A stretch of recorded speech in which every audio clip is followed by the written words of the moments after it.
grows louder, stealing your time. You're not enough, it says you'll never succeed. But I've learned how to silence that voice with my creed. I've fallen in prison, I've lost and I've gained. Every bruise on my soul is the proof that I've trained. This is me versus me, no one else in the ring. And I'm ready to fight till I hear the bell ding. I'm not perfect, but I'm perfectly flawed. Every step that I've taken was worth every scar. I'm done with the fear, the lies in my ear, the shadows that kept me bound year after year. Now I see the light breaking through the rain, turning every doubt into strength, breaking chains. Breaking chains, I'm rising up strong, turning all my doubts into fuel for this song. They can't hold me back, I've claimed my name. The voice in my head will never be the same. Breaking chains, I'm free to believe in the power within, in what I can achieve. This is my fight, my story, my reign. I'm breaking chains, I'm breaking chains.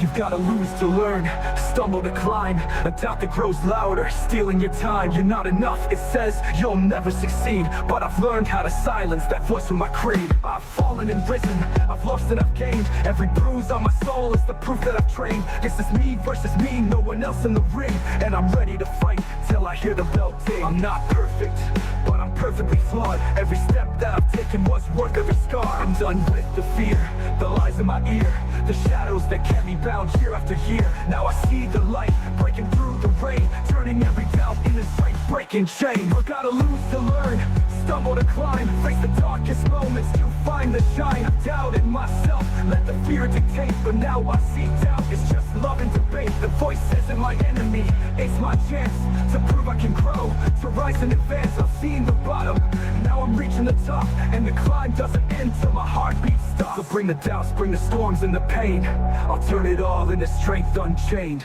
Breaking chains, I'm rising up strong, turning all my doubts into fuel for this song. They can't hold me back, I've claimed my name. The voice in my head will never be the same.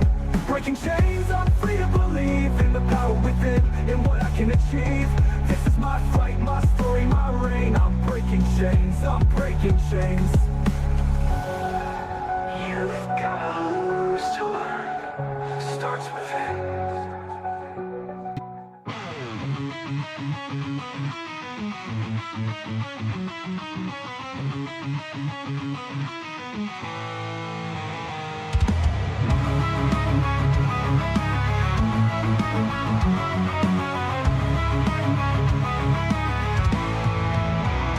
Whether locked away in cage or mind, together we face this incessant bind, challenging a past we can't erase, replacing it with hope for a better place. Another day, another dawn, another damn thing to get done. Far from home, we still toil away, looking back somewhere we cannot stay, breaking the chains we cannot see. We'll either be damned or we'll be free. Oh,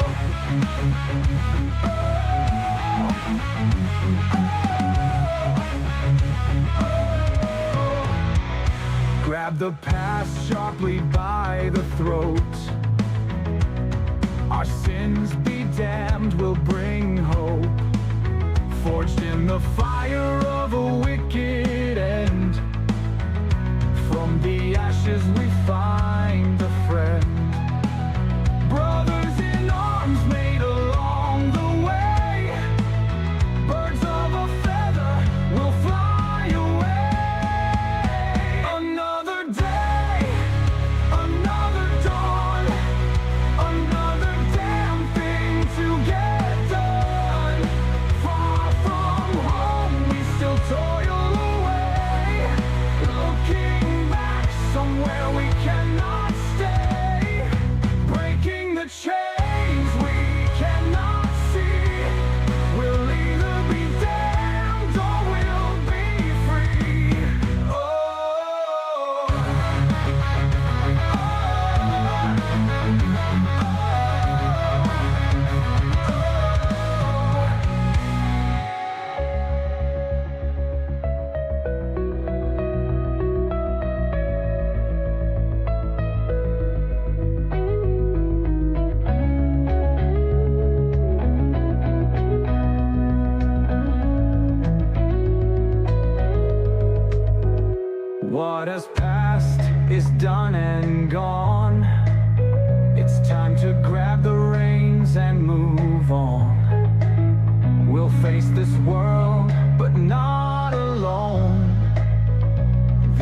family is now my home. The day is done, so I lay down my head. Who can say what's up ahead? It doesn't matter, nothing's set in stone. And whatever may come, I'm not alone. Another day, another dawn, another damn thing to get done. Far from home, we still toil away, looking back somewhere we cannot stay, breaking the chains we cannot see. We'll either be damned or we'll be free. Oh.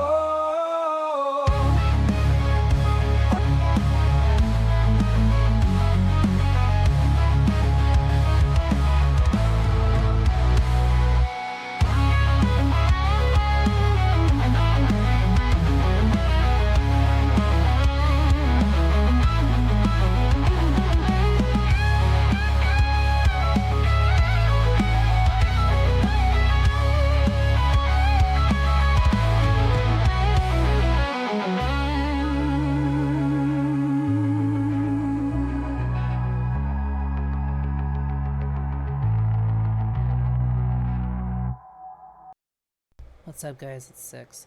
Look, I just wanted to say before we got into the whole mess of things, those guys in the bar, they started it. I just finished it. Anyhow, let's go ahead and get started. Yeah. We know. All right, I guys. see it. Or actually, she's here. Yeah, you're live. No, we got Hi. Whoops. got caught. No, she came in a little bit early. No, I came in right on time. In fact, there was a little bit of time there where, yeah, no, I even waited a little bit. So you just got stone cold busted, and now you're gonna reveal all your secrets. So spill it. Okay, I'd love to reveal some secrets, but Pringle won't let me. None of you are allowed. I think So, all of guys, my you ready to copies learn the are- identity of?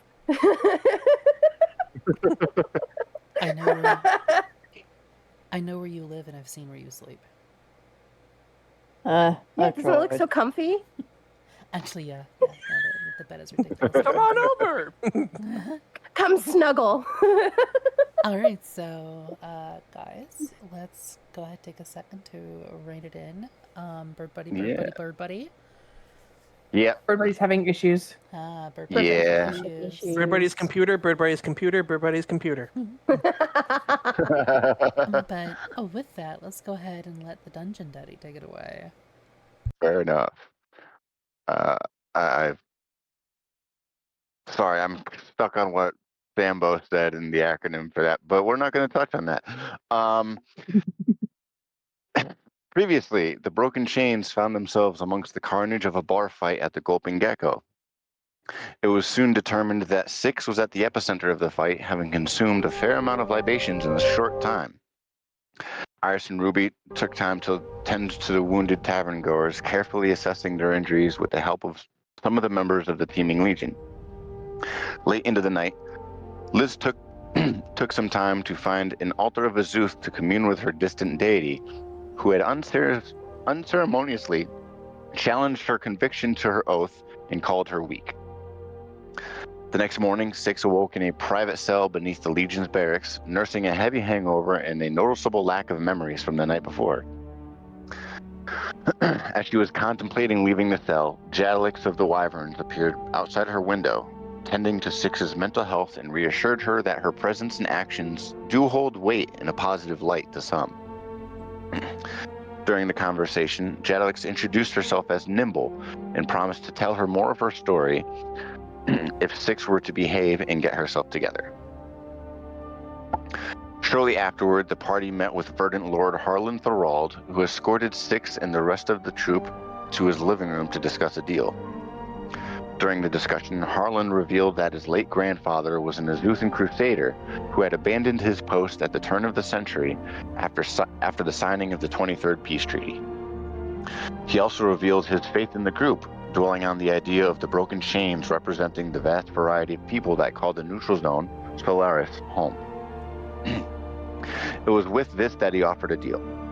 For the party to be exiled for 2 months so the news of recent events could calm down. And with that, the party, who had goals to attend to in Torshavn, agreed to the deal, making their way northward out of the city, with the looming presence of the Torshavn jungles growing ever closer. So, Ba-ba-da-ba-ba-da.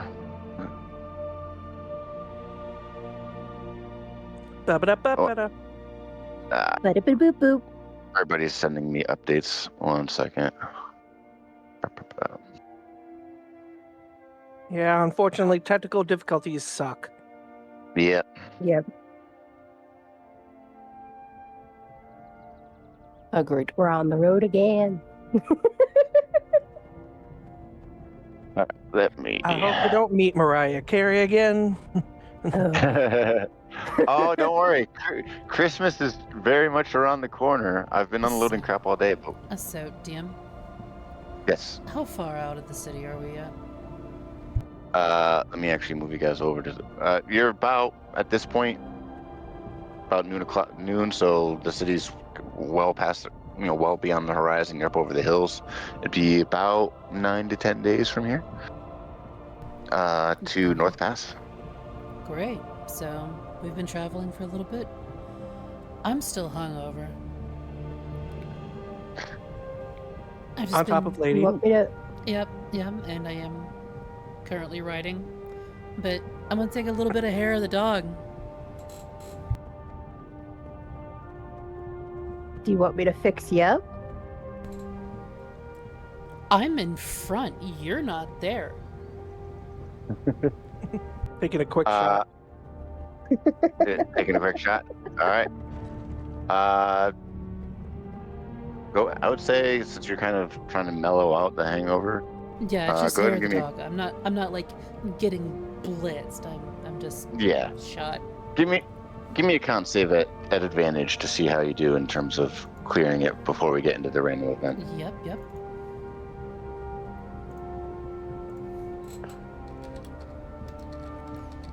I tried to type in D&D dice roller to my address bar, and I accidentally typed D&D rice roller.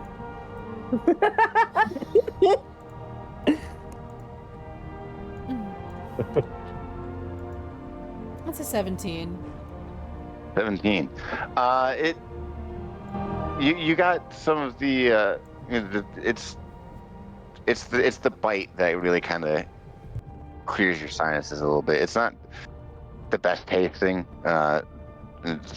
especially considering what remained of the drinks after your excursion. But the throbbing in the back in your back of your head is a little distant. It's still kind of lingering, but nothing obscene.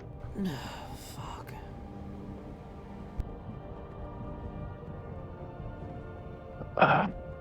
Liz is hanging out up front, and she seems either tired, pissed off, or some combination of the two.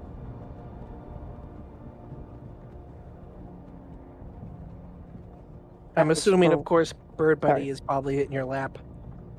Yeah, we'll say Bird Buddy's piloting while sitting on Liz's lap for the time being. And Liz is preening pin feathers. Yeah.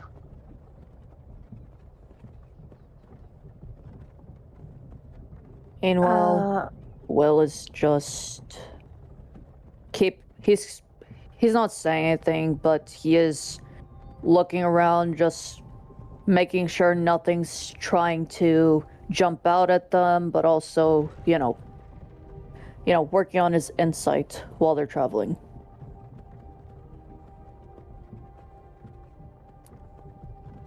Are you working on your insight? Go ahead and give me an insight check.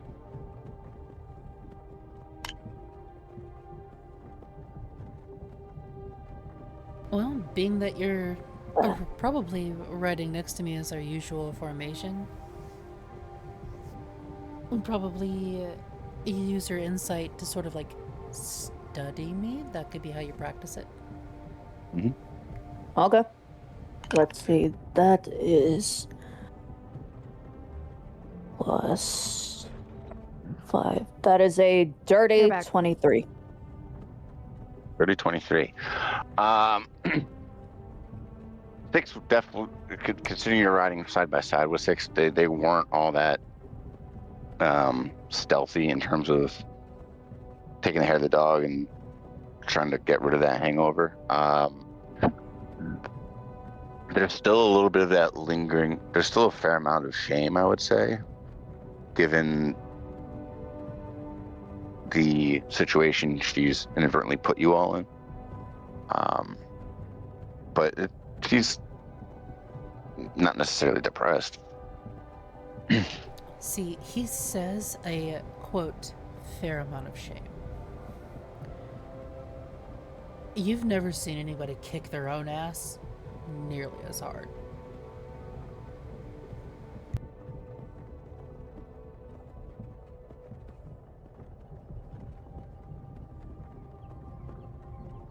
If you don't want to talk about it, I won't ask. Then don't. And he goes back to working on, like, looking around. Okay.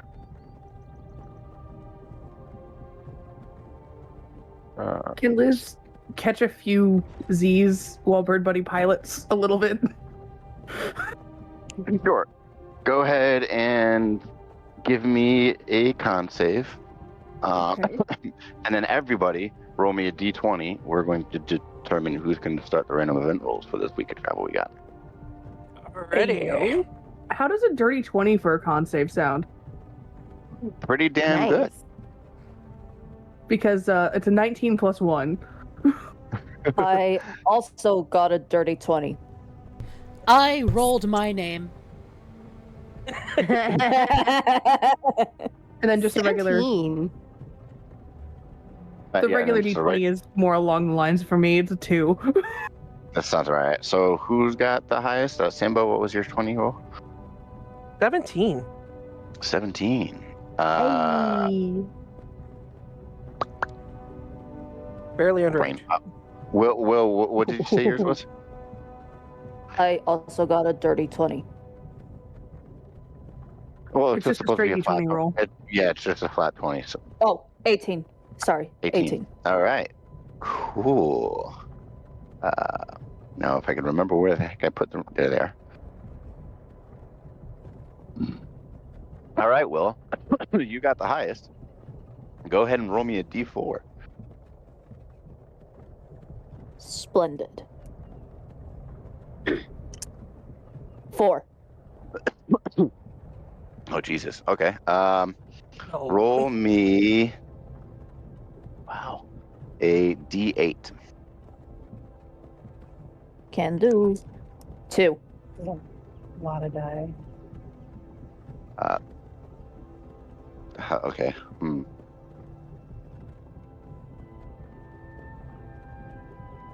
Oh, hold on.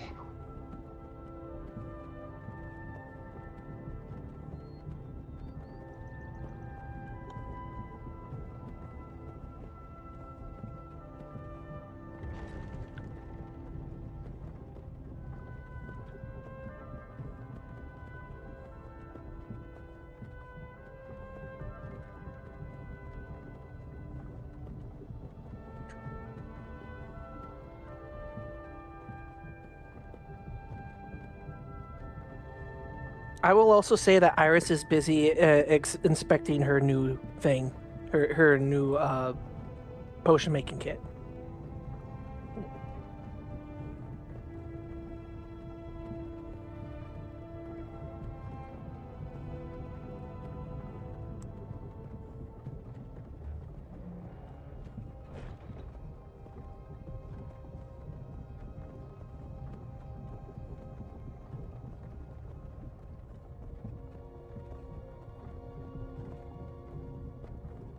Bird buddy.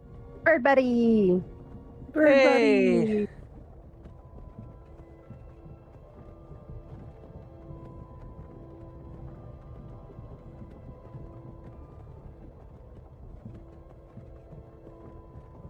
I'm really sick of Discord disconnecting me without telling me. Oh. Yeah. Oh. So you catch you all. I was working with Bird Buddy. They're going to come in and just run without a map if things get crazy. Okay. That being said, Bird Buddy, we've had Will roll into random events. With your passive perception, you can distinctly see your favorite buckbeaks, Jesus, your favorite axebeaks, a little on edge, and even Lottle seems to be more alert than usual.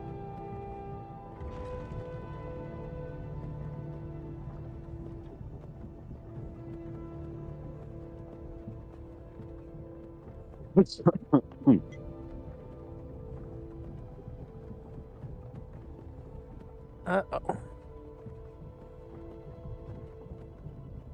Bird Bobby, I don't think they're still muted. So not much I could do. Just keep an eye out. Okay.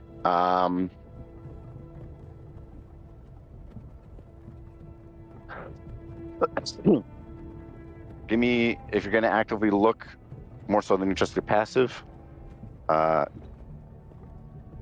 we could do a perception check. I've got your sheet right here. I'll also do one, but at disadvantage because hungover in daylight. Okay. Okay, you have your sheet. All right.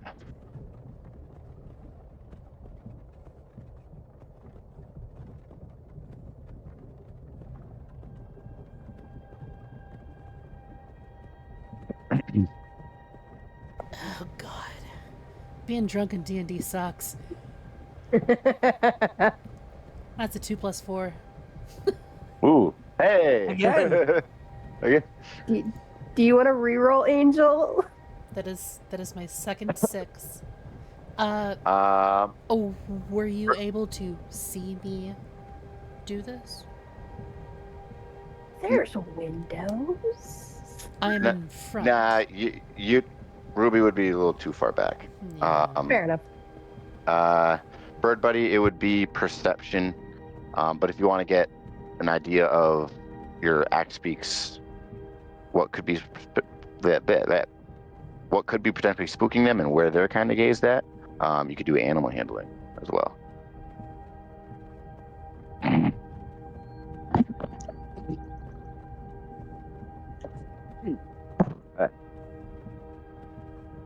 Tell you Phoebe one also thing. has a snoozing Liz. Tell you one thing, kid. If I find the motherfucker that shit in my mouth last night, I want to beat him to death.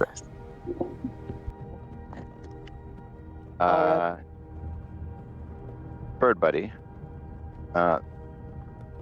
It's the added 6. Yeah. With that roll, unfortunately, you don't catch it. Bird Buddy, with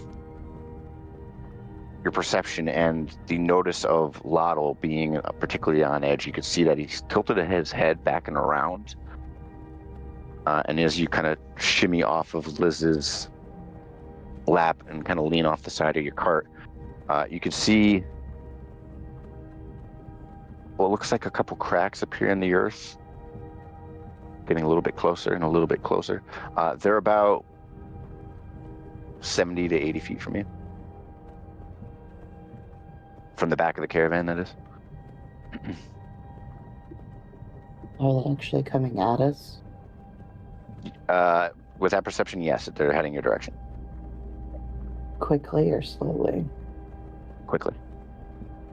But they seem to be maintaining a distance this time. We're being tailed by bone snakes again. Maybe it's just gonna tap Liz's shoulder and bounce at us.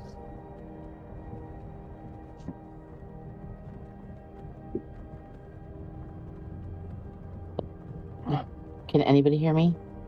Yeah. Yeah. Yes. Yeah, we can hear There you you go. clearly. I said that BB's just gonna tap Liz's shoulder since they're the only one next to them, and point at it.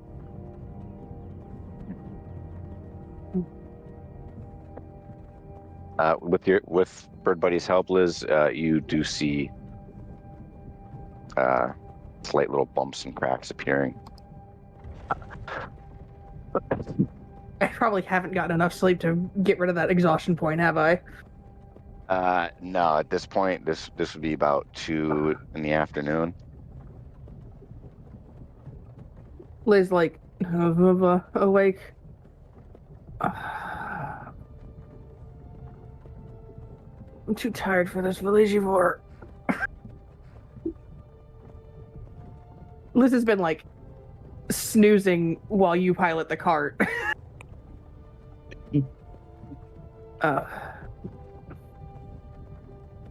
6 will... What? It's not my fucking fault. They're being tailed by whatever's in the ground. Oh, for fuck's sake, again. And she's gonna actually, like, look for it this time. Just, like, Give me another perception. trying. Yeah, it's still gonna be a disadvantage because bright. Do we hear this But in you the have cart, Liz- by the way? Yes. Yeah, Liz is saying everyone this in the car loud. would be aware. Yeah. Ruby's gonna poke her head out the back and see if she can spot it too. That is a Alright. 10. Okay. Ruby, what's your perception? Oh, Passive or no. Nope, not passive. Perception. This would be an active look. Yeah. Oh, let me pull it up on my sheet. Mhm. Open the damn thing. Perception. 16. 16. Let me actually give them a check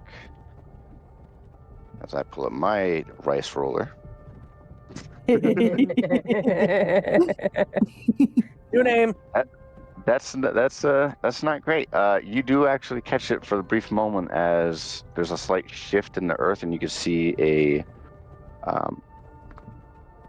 what looks to be like a white spike appear out and then disappear as they're continuing to burrow.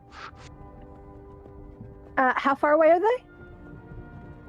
About this point, about 60, 50 feet. They're getting a little bit closer. Okay, if they get too close, what's this? All right. If they get within 30 feet, I'm holding a thing. Oh, I think I know what you're holding. Let me pull up their feet again. Okay.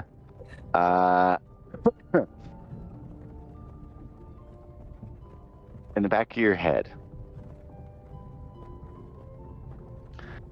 you hear familiar, raspy, nasally, high-pitched,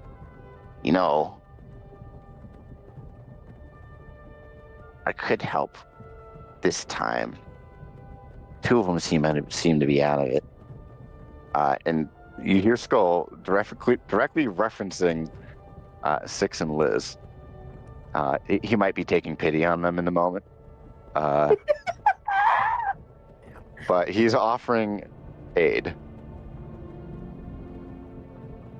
I mean, you're more than welcome to give everyone a show if you like. Give me a persuasion check. Is there something up? Don't worry about it, Iris. Maybe, not yet. Stay on your toes. Maybe. Persuasion. I'm actually pretty good at that. Are you sure?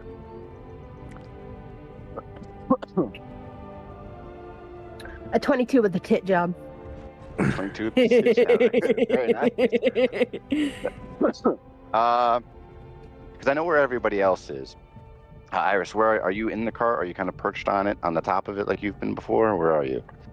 Actually, She's she's working her in the potions cart. back. Yeah, so she's taking the safe route because she wanted to check on the quality of the kit.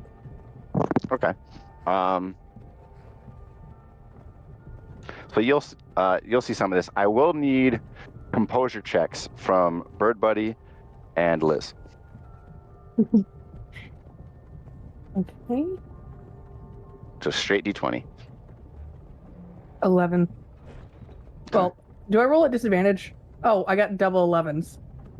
Oh, there you go. 11. Okay. That's Yeah, nice. 18. 18. Iris, as you God.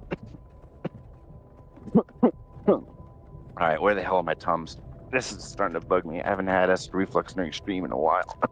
Oh, I'm sorry. Not sponsored. Yeah, it's off brand. But Iris, as you see Ruby kind of muttering to herself, she kind of dismisses you with like a quick wave of her hand. And you see a thin, ethereal green thread leave out of her sleeve and head towards the front of the cart.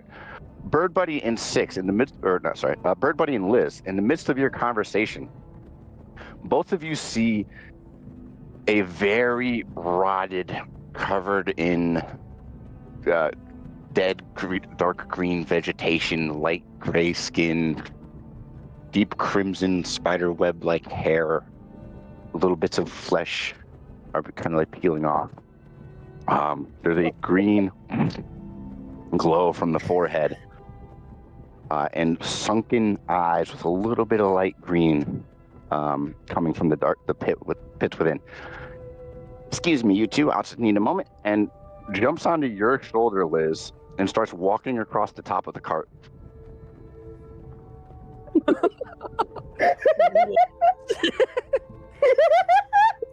BB doesn't say a dang thing. They just go back to trying to navigate the cart. Kind of nodding their head like, yep, I know it. Liz just kind of coughing, and there's a little bit of smoke from it from being startled because she's still half asleep. And as the two of you are like looking at each other, Liz, you kind of perch a little bit up over the top. He turns to face you. Just, don't look, and begins to unbuckle his pants from underneath the vegetation. And I'm down.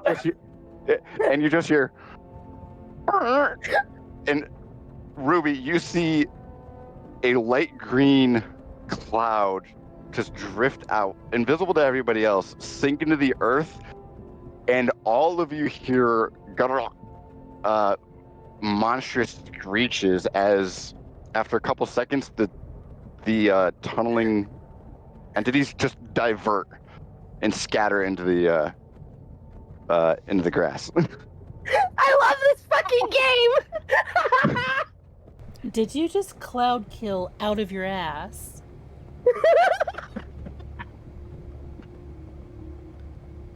I love my god! He's so cool! Did he just cloud kill from his ass? Yes, he did! The fart of death! It makes a whole new meaning of pulling it out of your ass, Okay, huh? alright, so you guys can't Godly see this. flatulence. You can't see this, but I am literally pinching the bridge of my nose. I love this game! Leave it to John to kill people with fart jokes. Yes. Oh, triangle. Yes, Cherub. Yes. Ruby's god just diverted attacking boulettes with a butt chuckle. You know, he made it smell like elven farts. Hey! Aren't they canonically don't like elves? But with that, I the love you remainder of guys. the day goes smoothly. Yeah, I bet it does. Everything in the tri-state area is like, don't go over there, man. It's fucking deadly. Yes, the Fey fart. Oh. Well, they didn't die, guys. They didn't die. They ended up diverting and just deciding, oh, we're not worth the trouble. But still, oh my god. This hunt fucking stinks. All right, I'm done. We can continue. So, a rest of the day goes by without any further trouble. Take her away, Dungeon Daddy.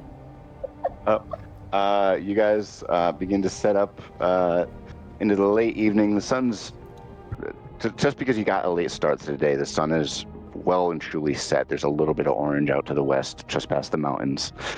And the evening is yours. I am staying the fuck alone in my tent. Okay. Scratch that. Liz not, asks. not a tent, but I am gonna be like away, close by, but Liz- just solitude. Liz approaches. You gonna help with watches later? Yeah, I guess. Okay. Pick your poison of who you want to spend your time with. I don't care. I'll take whoever's left.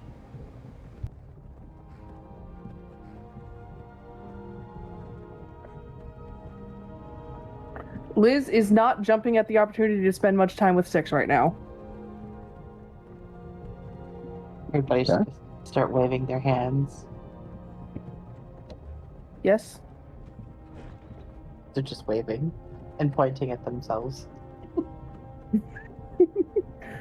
Liz walks over and just does another head pat. When Liz wasn't sleeping, Liz was picking through all of your pin feathers. Just anything to be occupied. Okay. So that means baby's got some nice, shiny, clean Mhm. feathers now, basically. Yes. Yep.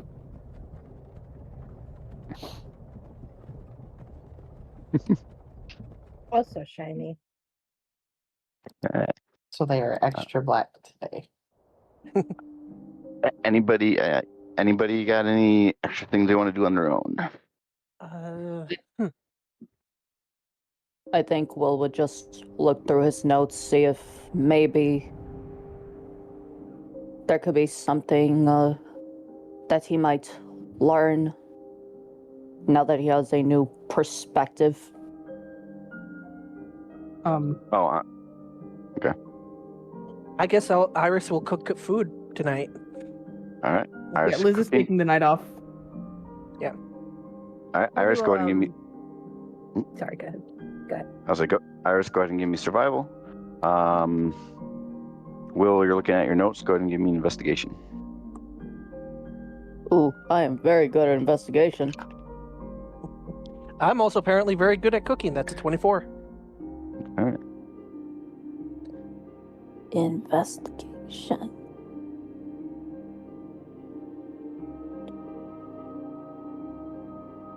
$22.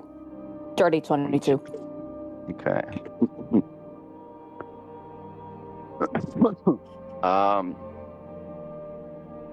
Iris, you begin setting up your meals for everybody. You try to coax some of your mom's cooking out. Unfortunately, don't have too much in terms of adding a little bit of a tortilla and twist onto it. That Will, you said you got a 22? Dirty. Dirty 22. With that, as you've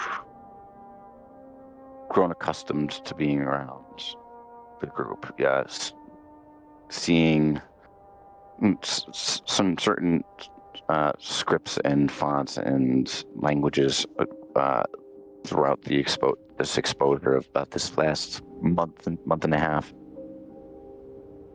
you notice that you remember back to Liz mentioning the Draconic. You kind of focus in on that.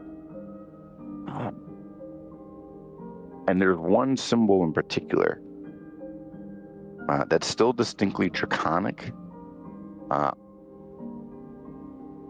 it has an extra sharpness to the stroke.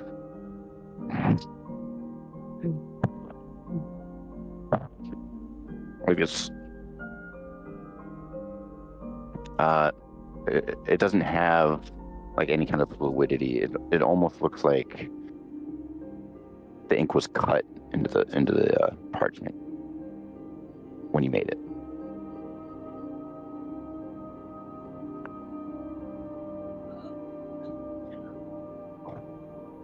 I study the symbol further. Okay. Religion or Arcana? Let's see what I have a higher skill at.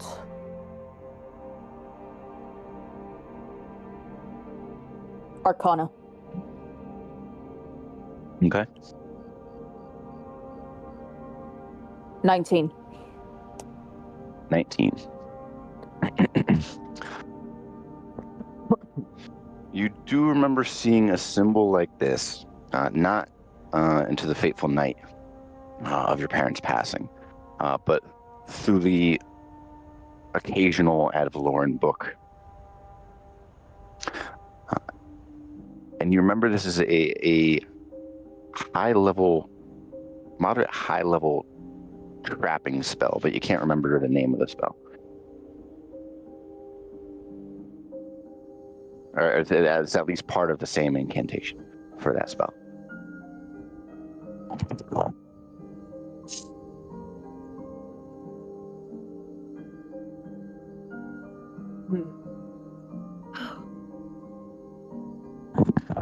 He then looks to where Liz is at, and then at where Ruby's at, and wondering which of the two he should ask for their opinion on this.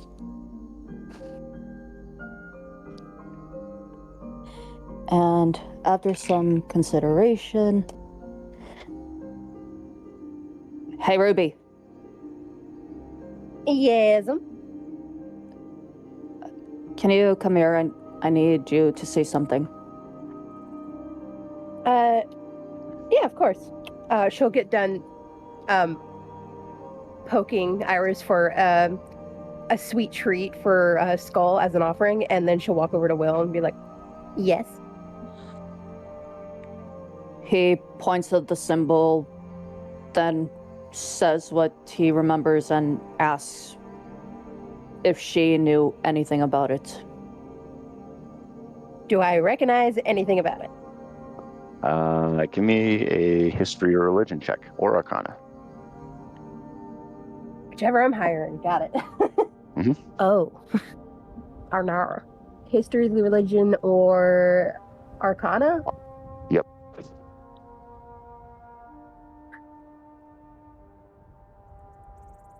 Well, they're all one, so a dirty 21. Dirty 21. And you said, what did you choose out of the three? Oh,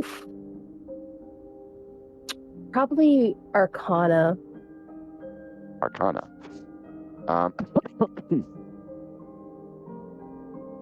While you haven't had too much exposure to the Draconic language, this is definitely the more higher end religious side of the Draconic spectrum. Glav. And you remember a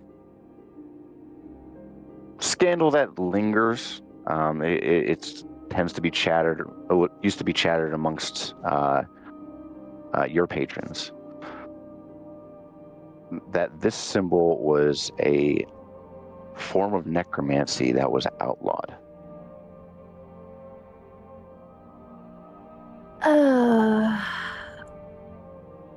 I can tell you in Advalor that it is very much banned. Okay. And he It's, makes a gesture indicating that, continue. necrotic in nature.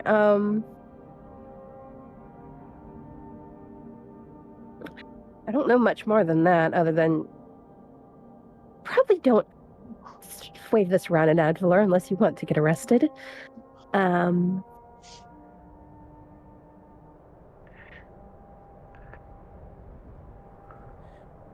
We could try showing it to Liz. He looks at Liz and says, maybe when she's in a more better mood. You know what? Fair. Very fair. Liz is over there attempting to carve, and she's just making kindling at this point.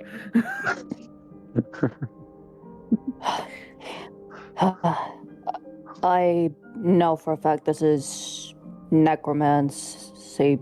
necromancy ritual, but every day I think about it, I end up learning that it has more ties to Advalor than anything, and I mean, she'll pick up the paper. It seems fairly high level, considering the amount of runes and whatnot.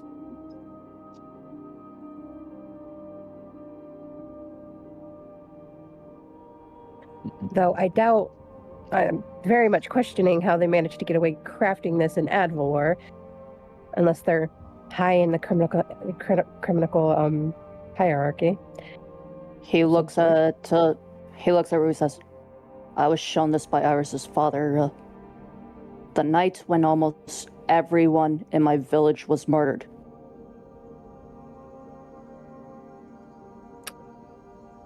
Well,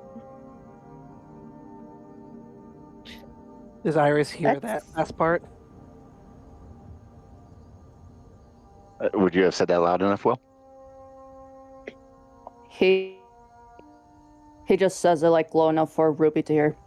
He doesn't want anyone else to pay attention. But if Bird Buddy did pick up on it because of how good their passive perception is, I would not be Yeah. surprised. Not only that, Bird Buddy can read lips. So. Yeah, the bird That buddy's too. well aware what's That going on. too. That too. And besides, Iris does know about it because, unlike the others, she actually saw the memory.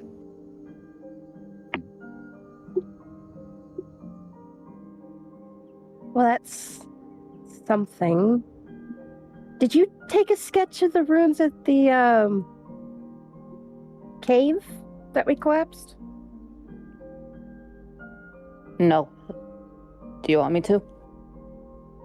I mean, we could probably try to compare the brush strokes or chisel or whatever. Regardless, we could have tried to compare the handwriting, see if it is the same. Okay, I'm gonna need parchment and my quill. And try not to freak out. What? So he pulls out. Go ahead.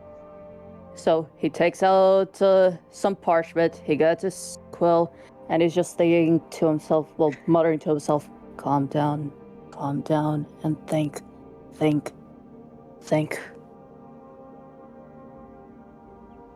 And he's just repeating it over and over again. I have to ask Will for clarity. Are you trying to coax another form of yourself out while trying to do this? Or are you just trying to recall it? I'm just trying to recall the memory. I'm not trying to invoke the voice. Yeah, fair enough. All right. with that, I'll still need an intelligence save. That is completely fair. The intelligence save is interesting. Can I give him? You don't need to. Okay, You don't need to. I got a dirty 23. Very nice. Can Phoebe understand that what's going on? Yeah, you would at least understand that Will is trying to recall the memories from Rembark's Rest.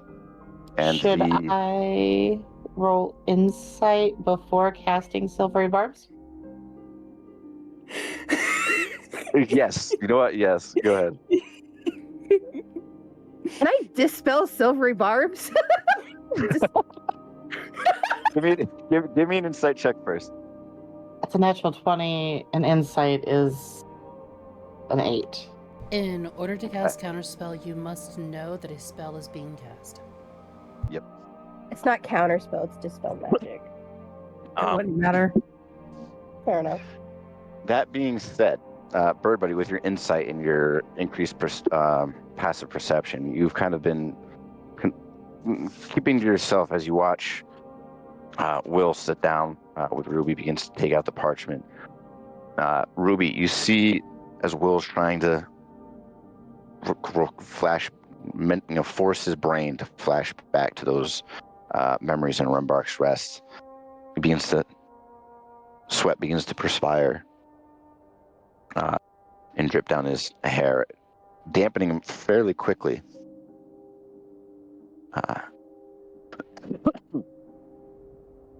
And as he has his eyes closed, you watch his hand begin to move. Sporadic at first, as almost trying to piece together different images and overlapping them each other from that one moment. And as Bird Buddy, you've remembered this action, and as you're getting ready to silvery barbs, you ease up for a moment as, with the last stroke, Will shoots the quill aside and tosses it to the ground.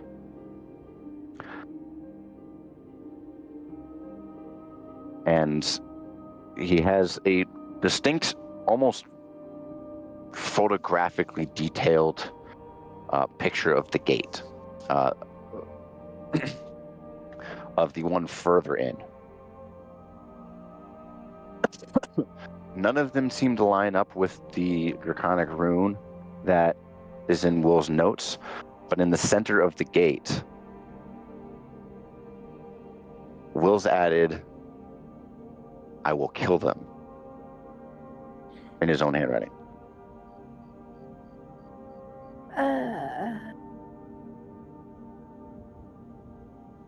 Will, you see all of this.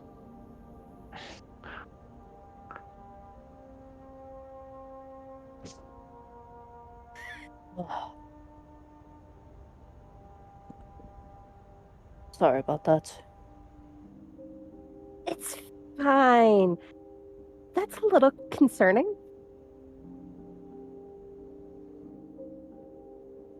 First, I'm a hero in common. Mm-hmm. He? That other me. Oh, yeah, the one that it seems quite dark.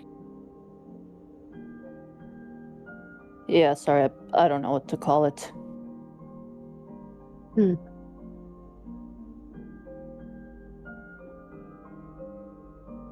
Well, none of them seem to match. Can I, so the gate in the inner circle, that had deep speech and Sylvan in it, correct? Yes. Okay. And then Will's other runes he has have Sylvan in them as well, don't they? I don't believe it's Sylvan. It does have deep speech, if I remember correctly. I feel like I think you Sylvan was mentioned that there were a few because- runes that were Sylvan. Yeah, because of there was it was there the was Sylvan, quartz. yeah, that's right, yeah. So yeah, the rune part of this complex network of runes that Will's woven from his night back then Mhm. does have Sylvan and deep speech. Okay, can I compare those two?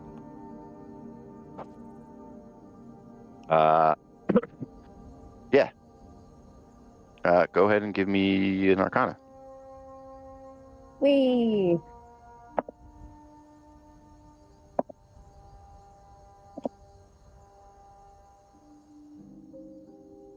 Okay. How's a 14 sound? Sylvan and deep speech. It's about all you can get. Maybe at another glance over at another time.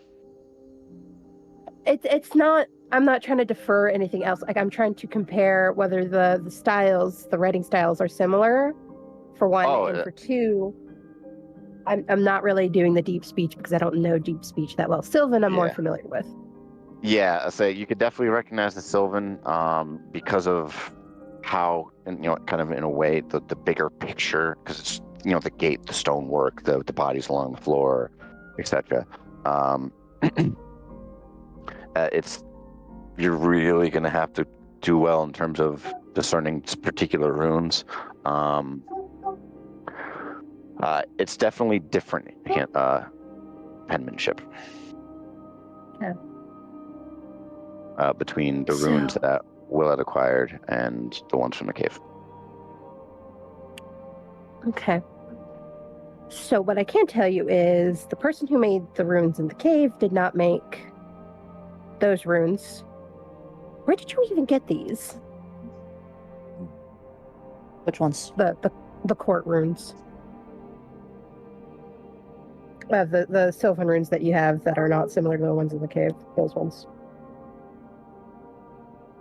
They were just in it.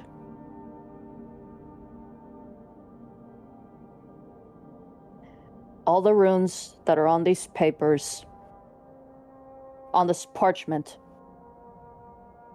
it was all in it. And I was able to...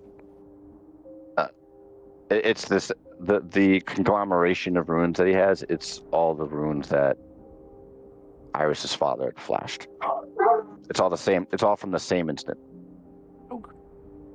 But it's like these runes had been seared into his brain. Okay. So...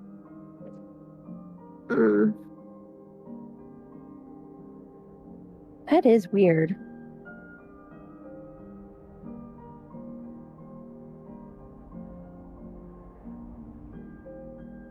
You've got quite the mystery on you, Will. I'll tell you that much. And I'm just trying to figure it out. Mostly the why. Well, then you should eat to feed those brains. And she comes over and hands them both food. Thank you, Iris. Smells delicious. It's not the best meat, but it's certainly something to work with. He just nods and begins to eat. Ruby eats as well. All right. Bird Buddy Liz 6, you got anything else before bed?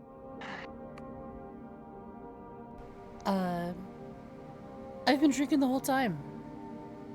Con save.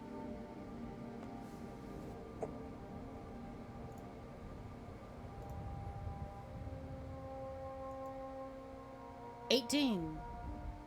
18. When you say drink, is this alcohol or water? Whiskey. It's alcohol. Yeah, it's whiskey. The baby is not going to be in the area. Fair enough. With that con save, while you do get considerably drunk into the evening, into the night, the stress, the taking yourself, really, in a way, kind of crashes you out. You'd spend the rest of this time just leaning against the tree, bottle in hand. I'll don't sleep. Good. You're not going to sleep? Okay. I can't. At what point do I see that she's over there drinking? Probably about after the meal's wrapped up. Maybe about half an hour, 45 minutes after.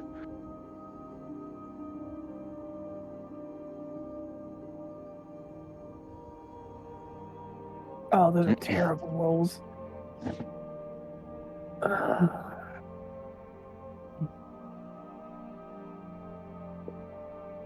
Anybody sitting near the fire where Liz was attempting to carve something, but it just ended up turning something into kindling, would see her just set her carving tools down and walk over to Six, who, if she's done drinking for now, that's whatever, right? Give it. She's not. She's just taking her time. Give it. Give what? The whiskey. She just kind of like snorts at you and doesn't. I'm serious, Six.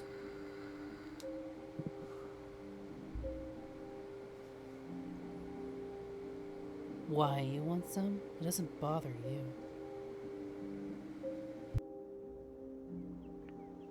Sure, I'll take it. Sure, grab a cup. Hand me the bottle. I'll pour it for you. I'd rather just swig from the swig straight. No, shotgun it. Look up, open your mouth. The moment she gets it near me, can I grab it? I will say both of you give me competitive dex checks. Am I still at disadvantage? Did I ever get rid of my exhaustion for the day? Yeah, it would be worn off by now. Yeah. Okay. I'm sorry. Yes or no? Yes. It would have worn off. So you it's gone. So straight dex both of you. Cool. But would being drunk be disadvantaged as well? Or no? Yeah. Sorry. Hey, John, Yeah, I'm gonna DM you real quick. that'd be fair. And All right. does count as poisoned. All right. 1 second. All right. Before we get to your rolls.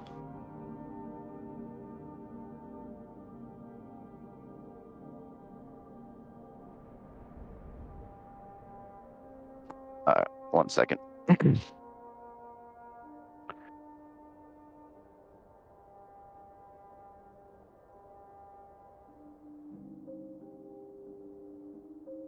Gotcha. Okay. All right. So what did you get? What did you two get? One moment. I got a 12. 12. Okay. I got a 15. 15. All Fucked right. up, John. My first roll was a 23, by the way. I have a plus right. 0, so. Okay. So 6 as you. Actually, I gotta add something onto this. Hold on. Okay. As you go to, you kind of have to get up on your toes to get it into Liz's mouth. As you tilt it, as soon as you see the stream beginning to pour out of the bottle, Liz grabs your arm, pushes you out of the way. Liz, some of the alcohol gets into your mouth. Ugh. And you taste it, Give it back. and it. Hold on, you taste it,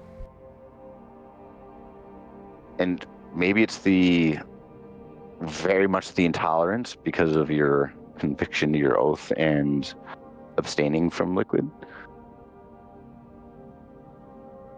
You do feel it. Fuck is this, Six? It's miner's milk.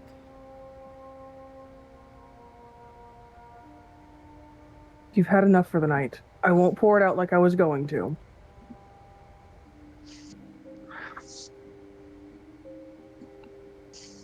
Don't. Just give it back. I don't think I will.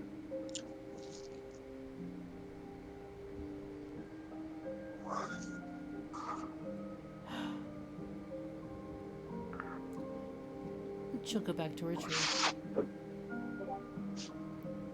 You can see for a second there she wants to fight you for it. And then just gives up.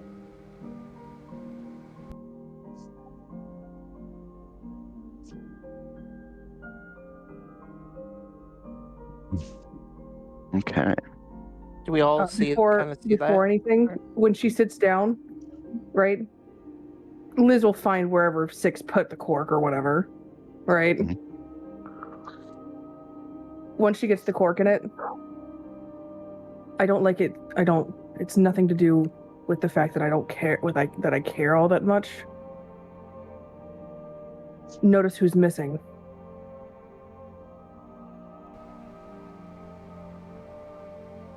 And if you look at the camp, Bird Buddy is nowhere to be found. It's enough.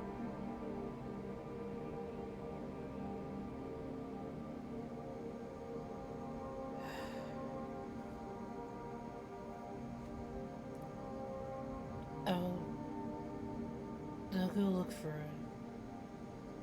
No. They'll be back when they're ready. You're too drunk for that. You can't even fight me off? Yeah.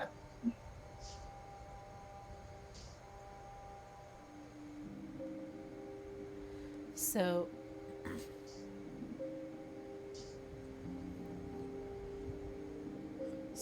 I guess that's just it, right?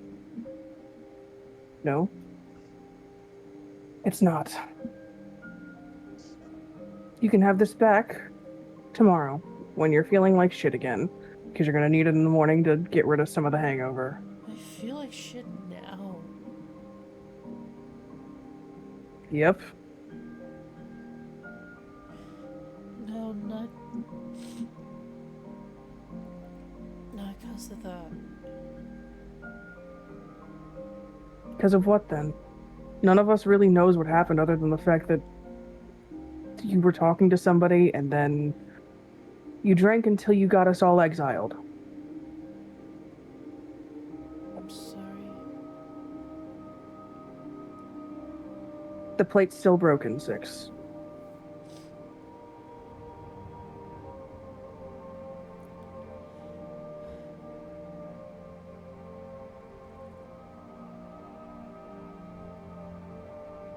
My brother's still alive.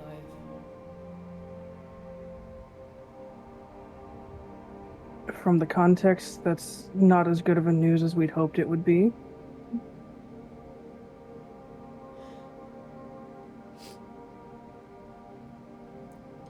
You should have seen the look on his face. He hates me.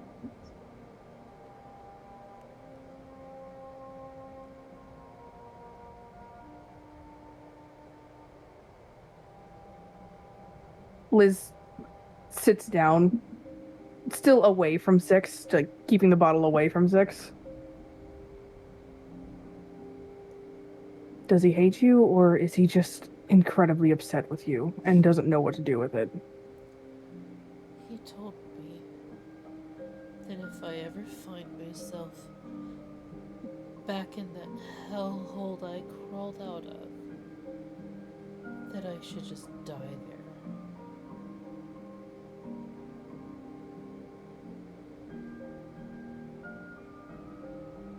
So I figure, why not get a head start? That's what my little brother wants.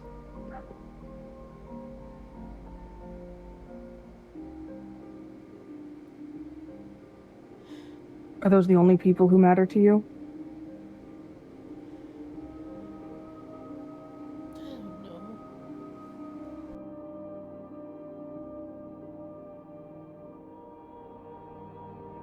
I don't know.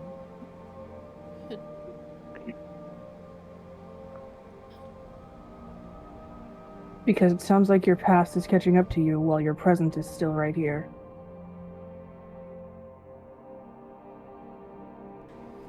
Well, I can fucking stop. That's what your friends are for. At least I thought we were all friends. Well, some of us more than others. We are, but he's family.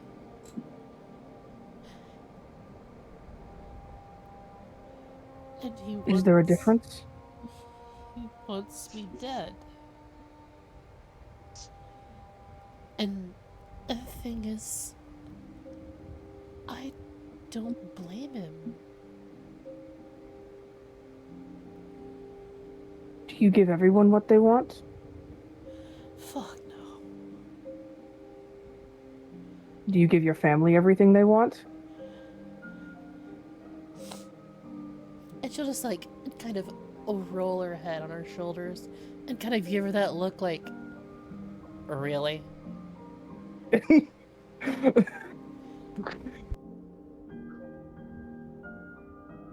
And that's why I'm taking this.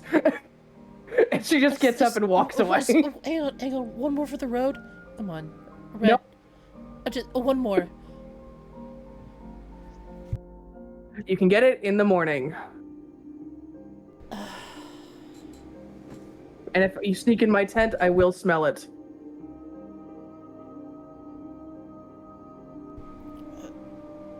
I mean, I wasn't gonna, but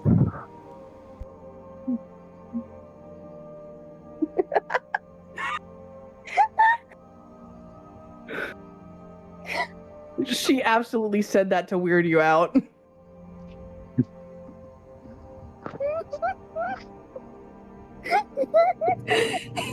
She says that loud enough for everyone to hear too, by the way, as she walks back to the camp with the alcohol.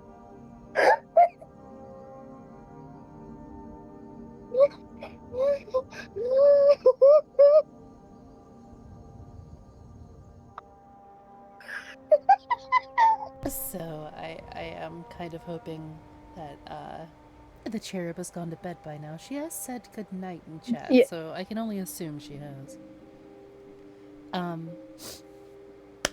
I've been keeping up. Immersion.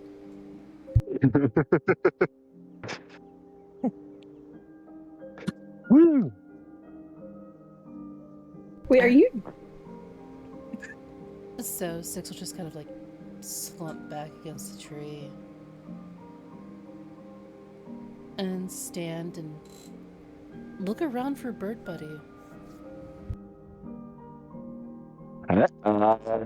Perception at disadvantage.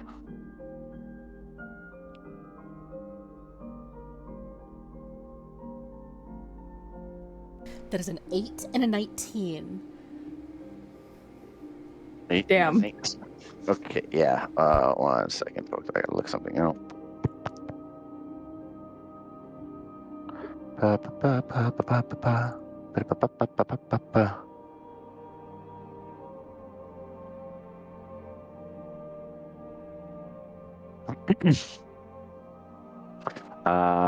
You do not see Bird Buddy. You can see the axe beasts have already been tended to. Bird Buddy's where they tend to sleep for the night is already set up, but unfortunately you don't see them. But speaking of Bird Buddy, after you had broken through a little bit of a tree line and the small little cropping of forest just to the east,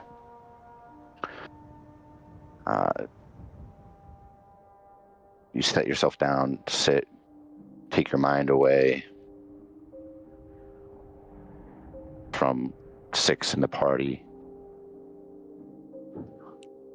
and silhouetted in the moonlight through the trees up on one of the branches, shimmering slightly, you see a white raven with a bit of black tuft. It reminds you of the story of the runaway who had to leave their parents for a greater purpose, but a shared fear, although the sources were different.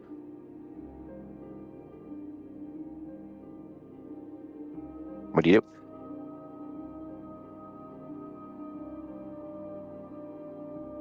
Is there any imagery with this? Within the book?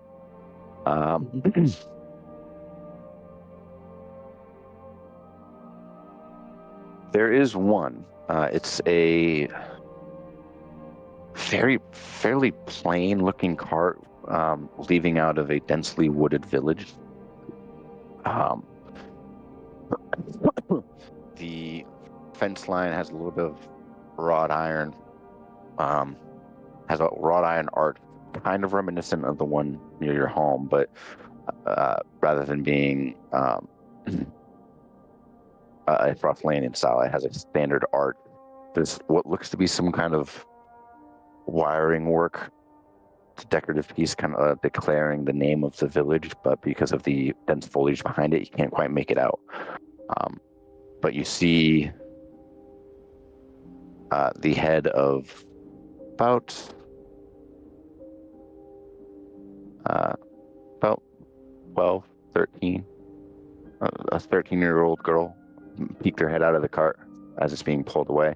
There's a couple other figures in the cart as well, but they're all facing away from you. And then the image fades.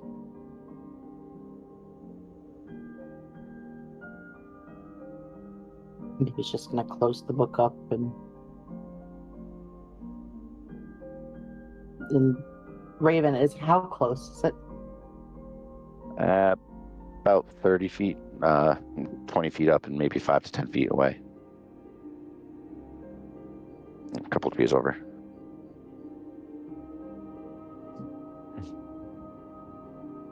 It's just looking at you.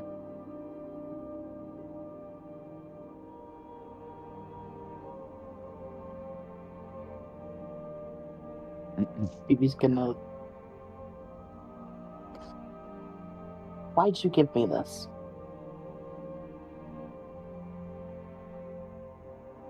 Give me a persuasion check.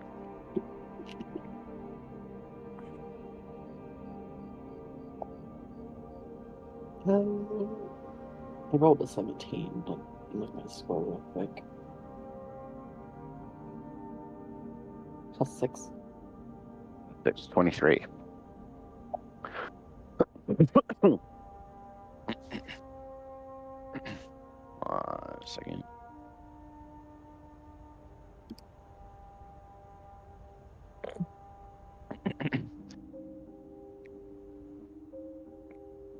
As the white raven hops from the branch, swoops down, it lands on the edge of the spine, and as it kind of tilts and shifts its head across the pages begin to flip,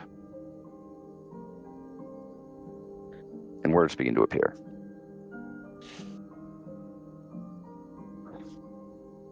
And in common, it simply reads,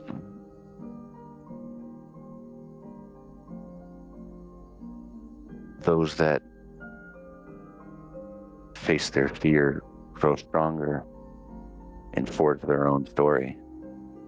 And a picture of a Frostlanian Tory gate, the one outside on the cusp of your property, frames it.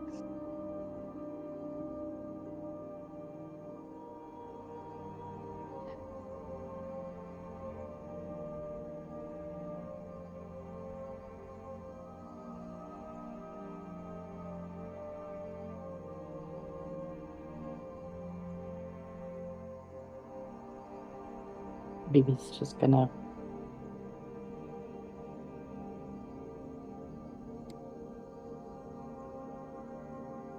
be quiet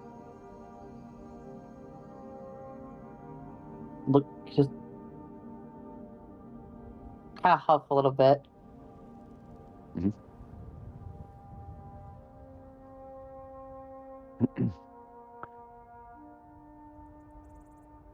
Raven kind of continues to peek up at you. There's the image runs off the page, and the blood runs off the page, and just a couple simple words appear. You're already heading there. When you're ready, walk through.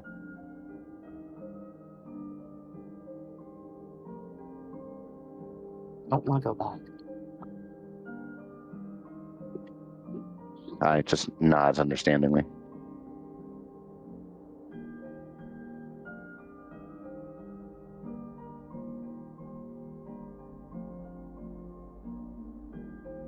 You're gonna make me, aren't you?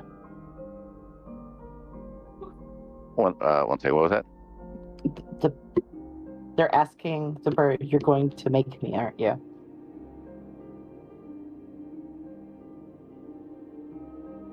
It replies with, gods don't hold that power.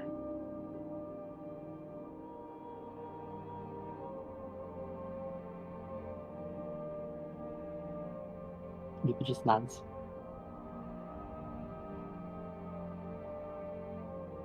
And the words will disappear, and it will stay with you, keep you company silently. Baby's gonna wait until most everybody's asleep before going back. And with that, all of you know that Bird Buddy wouldn't just abandon their axe beaks. Iris will and it's probably be sleeping with them. Yeah, it's that fact that kind of keeps you within the area, at least confident that Bird Buddy just needs time. They were definitely stoic the night before. 6, wisdom save.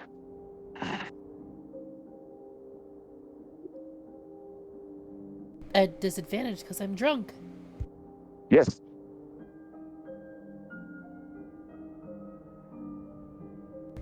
An Who's taking watch 18. of who? I'm sorry, what was that, 6? An 18. First roll was a 20. Nice.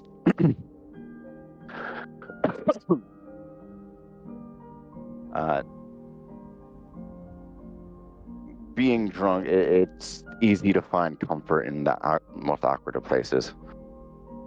And you soon fall asleep. Kind of curled up, fighting against the cold.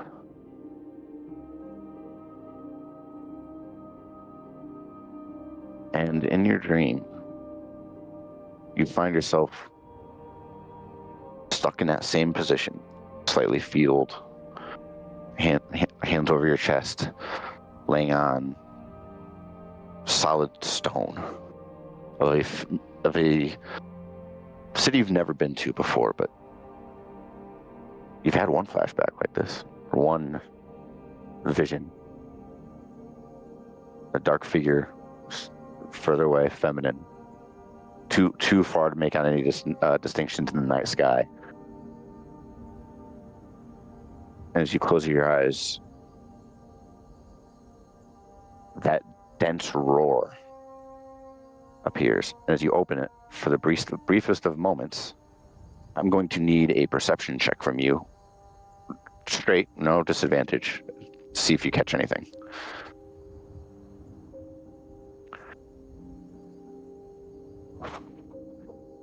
$19.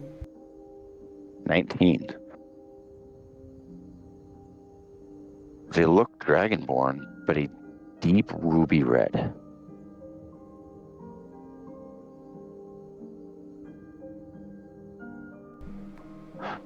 Red.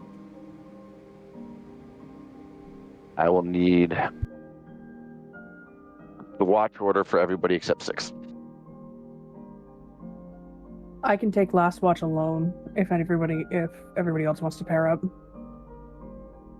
Because I can say that second. BB was gonna stay up as late as.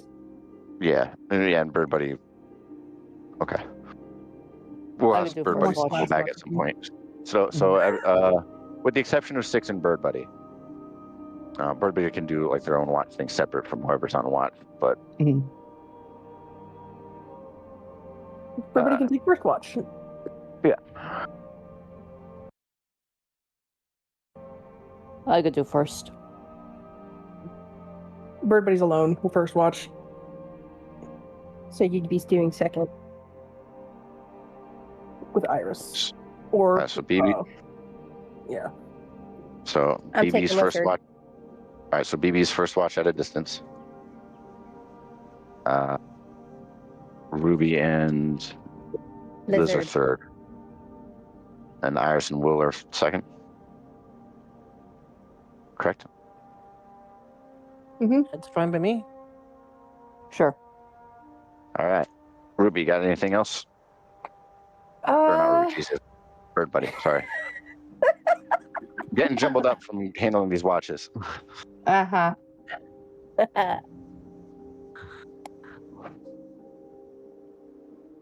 Burb, what you got, if anything? I see nothing. Quite literally. Yeah, it's out in the dark, on your own. In the distance, you can maybe just make out the firelight. Not with a one. Oh, no! Oh no! Everybody, no! One time your eyes don't work. Do Your I have eyes don't work like they used to before. However, my Sentinel does have the alarm feet thing. Mhm.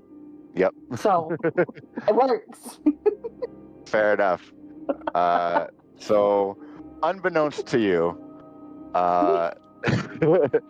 your sentinel gently circles the camp. You kind of lose yourself in this quiet calm with the White Raven. And let me give a roll. Iris and Will decide which one to use odd, which one to use even. Odd.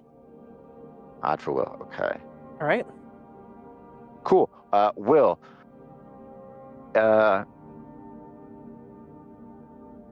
3-4 hours into the night, you get a very sharp peck on your temple, and a few caws as Bird Buddy's Sentinel wakes you up fairly rudely and then just flies off. Not you too.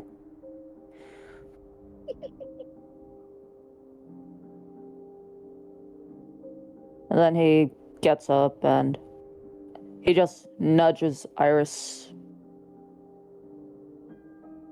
He doesn't say anything. He just shakes her awake before going off to check somewhere to patrol. Like she wanted to catch him, but she's she gets up and minds the fire and everything, but starts setting up to actually try and brew her first potion. All right. Need an intelligence check from you. All right. With advantage because of you'll have your dad's recipe book. Mm-hmm.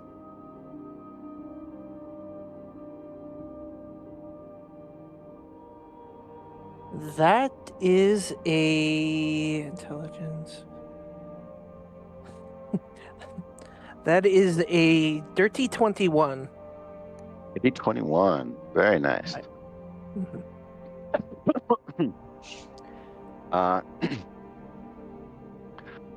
You do see something that kind of piques your interest as you're going through the book. It's talking about ashes of the undercap, the inverted mushrooms that you found. There seems to be some kind of a way to implement its ashes to amplify the effects of some potions while it's being brewed. And while that does definitely intrigue you, you're like, maybe you should just stick to the basics, shake off the rust, and you kind of flip through the books, and you find simple recipe for the healing potions, step-by-step guide with the song beetle carcasses and emperor nettle, and you take out the portions, grind it up into a mortar and pestle, get a little bit of just simplistic water from a nearby creek, and you begin to mutter in common of the intent behind it.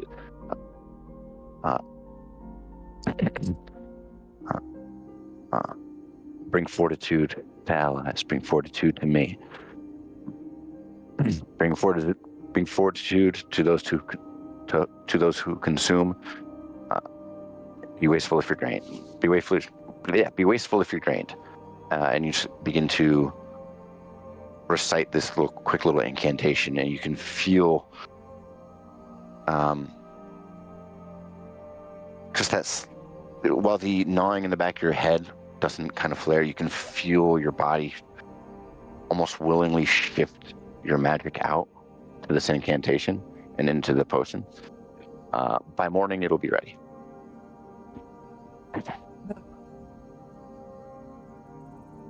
Also, with the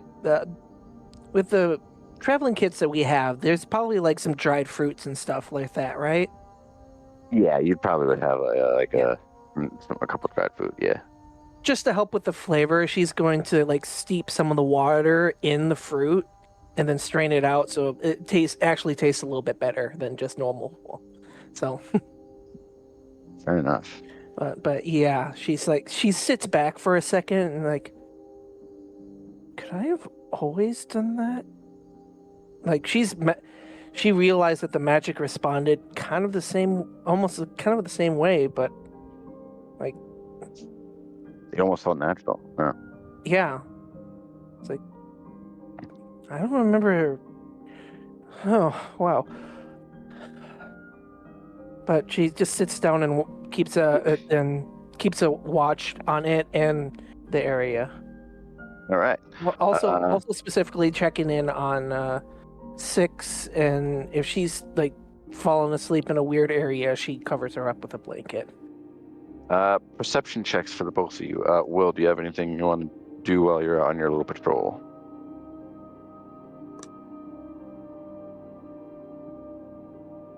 He honestly couldn't get what the voice had written down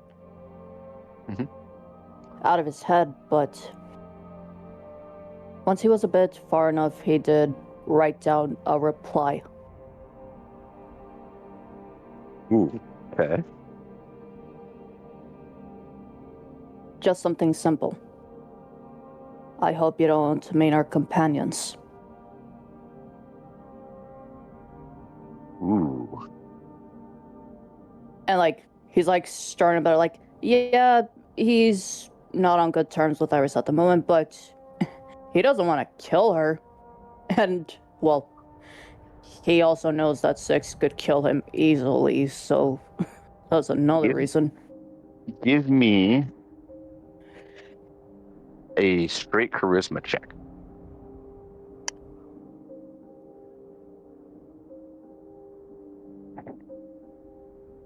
T plus 16. 16.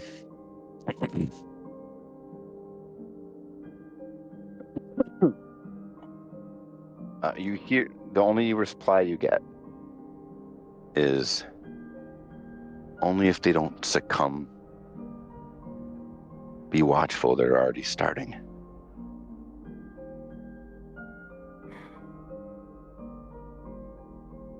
And the voices in your head go quiet.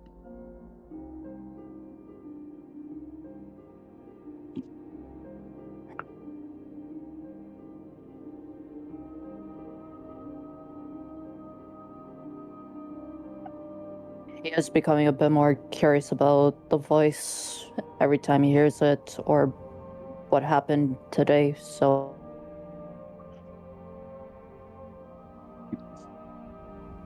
he just puts it aside for now. The intent to talk to it another time. All right. So perception checks from both of you. That was what my role was. Alright, what was I it? tagged you in it, and no Mike. It was 21 with the tail job. 21 with the tails out. Okie dokie. Dirty 21. 30, 21. Okay. Hey. Fair enough. The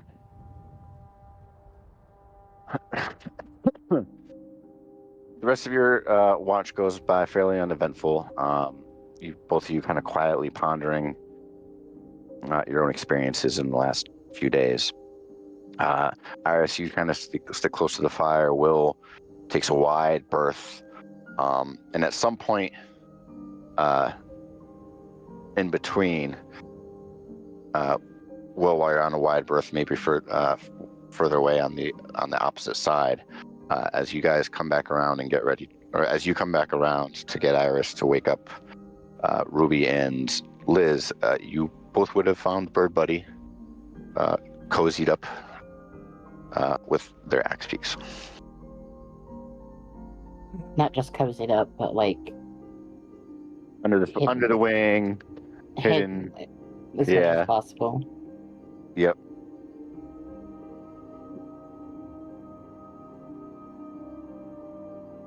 But with It that, was a bit relieved to see that they were back and seemed to be okay. Before going to nudge Liz's foot with his own. Am I already kind of awake?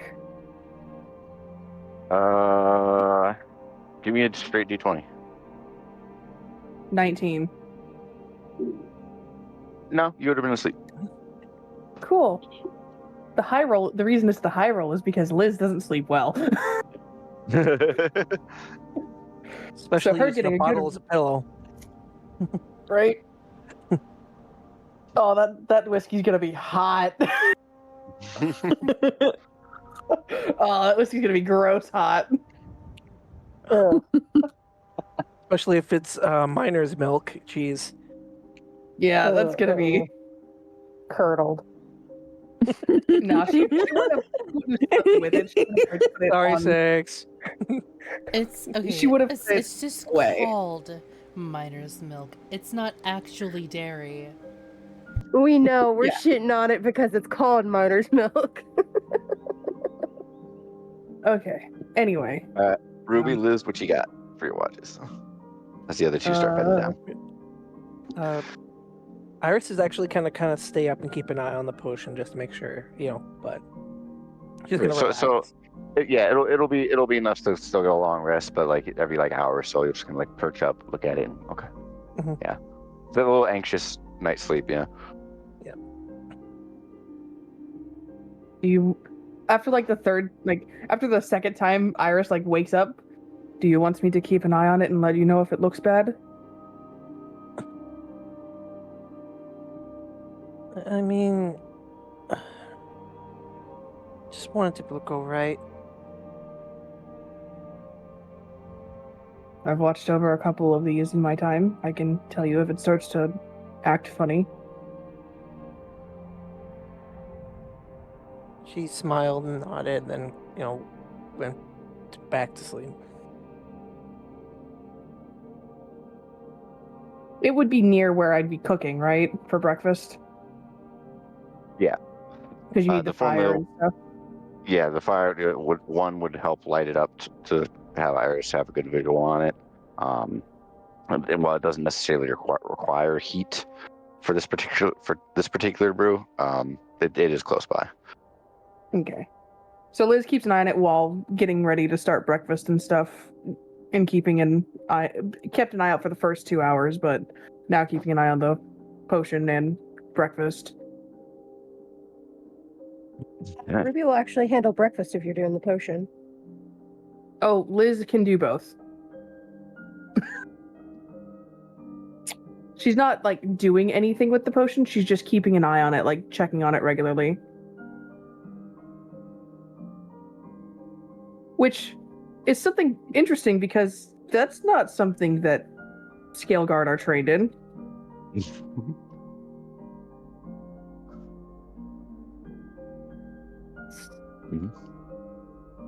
So you're well versed in potion making? More like know what I'm looking for in passing. Uh,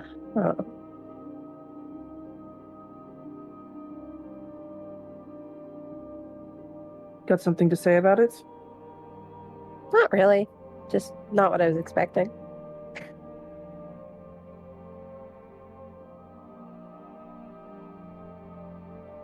My husband was an alchemist. Well, is an alchemist, but not well educated, if you get my self-taught. Much like our dear little Iris. Why do you think I know what bottles to get them? Fair. So, this husband of yours, care to tell me more, or is this another trade for information thing?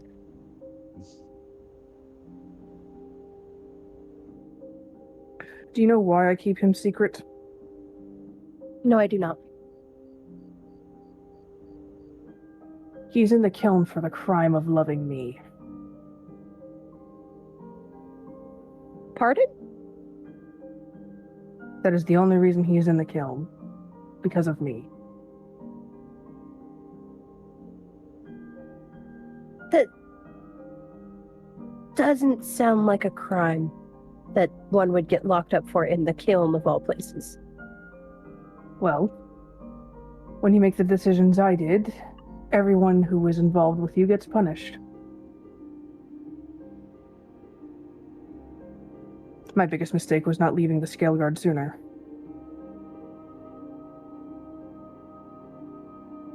Fair. I'm really curious, but I highly doubt you'd answer my question of what did you do? Officially? It's easy. The right thing is the easy answer. Officially, I sided with tiefling traders. By believing that they're people and should have rights.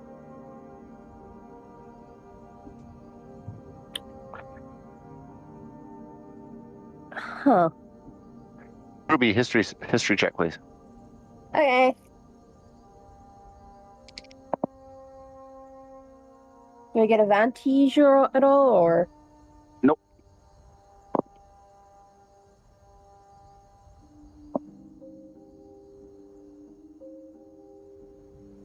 Oh. Bah.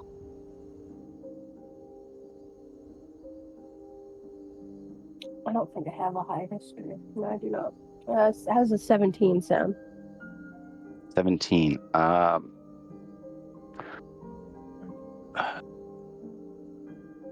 Given the context of just straight locking up and Liz siding with tiefling traders, the first thing you recollect is the Bellius Rebellion that took place over 6 years, from 660 to 666. Yeah, I know, but I was waiting. That was the kind of the sparking point of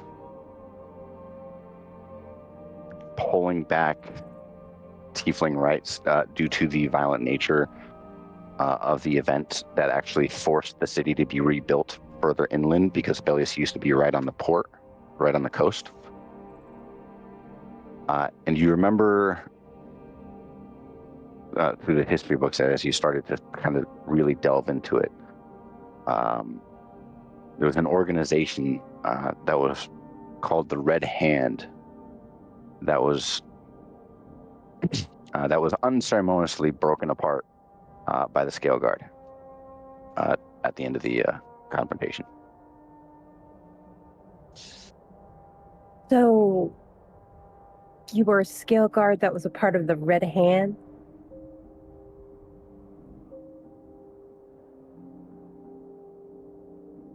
Scale guard part of the Red Hand. I think I'm too old. I'm too young for that. Way too young. That is well over 200 years ago. Or closing in on 200 years ago, rather. Ruby, I'm only 24. It was a joke. A poor one, but a joke. But noted.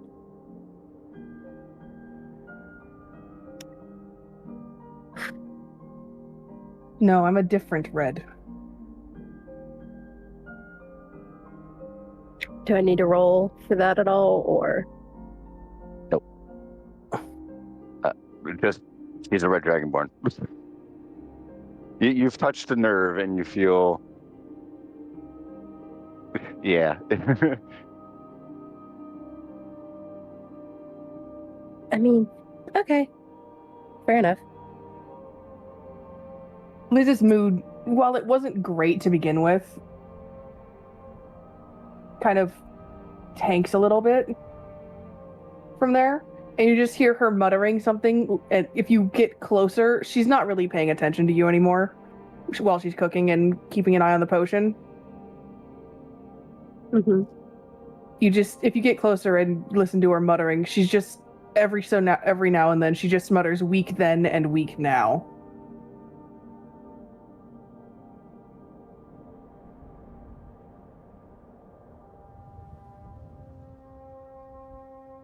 Ruby, hearing this, I'll just kind of move closer to Liz.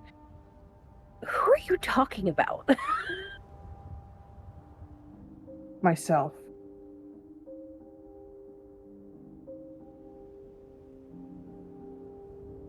You're not that weak. Not physically.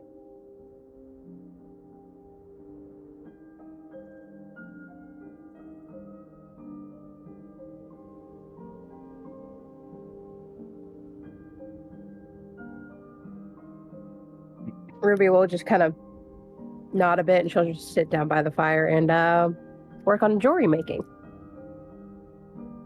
You can sense the wall that has gone up anyway. Because Liz is done chatting with you. Oh, for sure. All right, go ahead and give me a quick D20 if you're going to actively work on that. I won't ask for a perception check from you. So, Liz, perception check for your watch. Okay. Do I do disadvantage because it's dark out and I'm a dragonborn? Yes. Oh my god. Okay, I'll take that. 14 plus... Perception. So, dirty 20. Dirty 20. 1 second. I texted you the roll. Yep.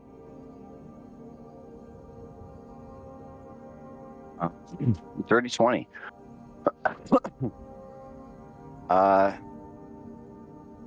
Maybe it's just the tenseness of the conversation as well as the last 8, 10, 24 hours. It's that conversation lack of a conversation rather, of your brief audience with Azuth that kind of forces you to kind of rubs you the wrong way, gets under your scales. And you've like sand trapped under the scale. Yeah, it's irritating. But in the moment, it motivates you. You focus in, and the rest of the watch goes by fine. With your perception, as your watch is coming to a close, Liz, you hear 6 mutter red as she begins to stir from a dream. I also got a dirty 20 for my survival for cooking. Yeah, that's good enough. It's a good breakfast. Would I have stocked up on my own coffee to make for everybody too? Yeah. Not just Torshavn coffee? Okay. We have coffee as well. So coffee probably starts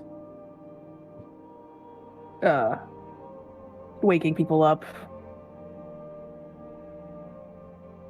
Liz is just kind of glancing over at Six.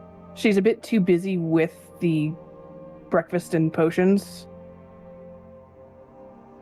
to go over to her. Can Ruby approach Liz? Or Six, sorry.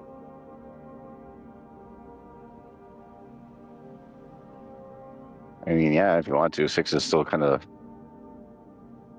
crawling out of it. Yeah. Ruby will walk over and she'll kind of kneel by Six.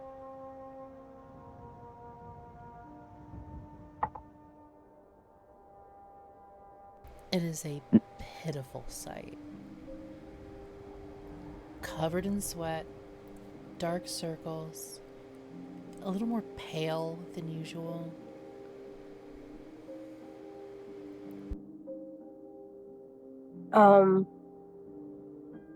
She'll take out a rag and just start and pour a little water from her canteen on it and just start cleaning Six off. And using this opportunity of touch, lesser restoration. Okay. I don't think that requires a save, right? No. Nope, because it is not a hostile spell. It is a restorative. It clears poisons and stuff like that. Yeah, fair enough.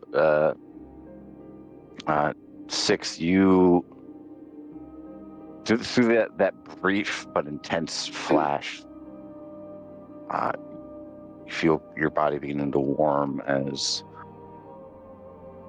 a calming sensation washes over your body as you feel the damp cloth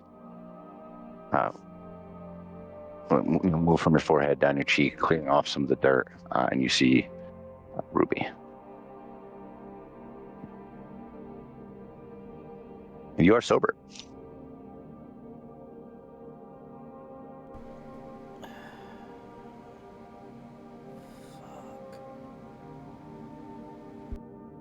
Morning.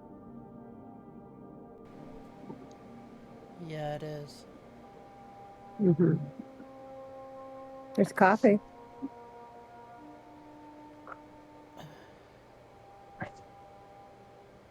Where am I? Oh, on our way to North Pass. I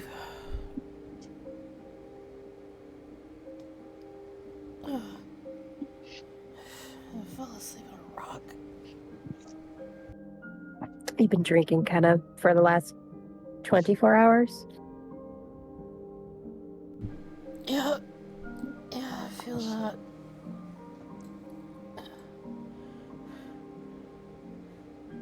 What's for breakfast?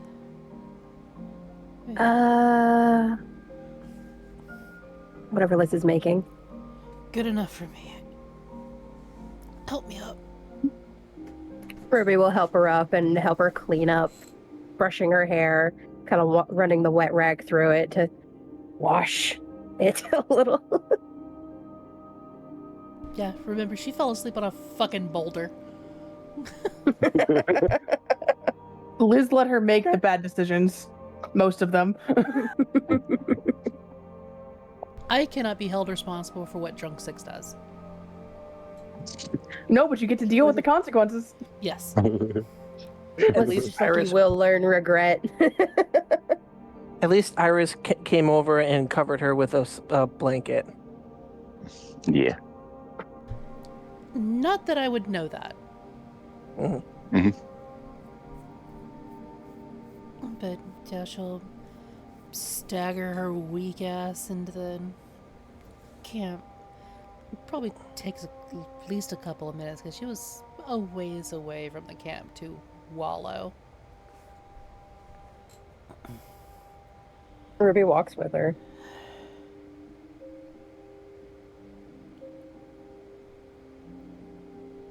Red? Liz's mood is sour this morning as well. It's in my tent. You have permission. Thanks. Add some to your coffee, no more.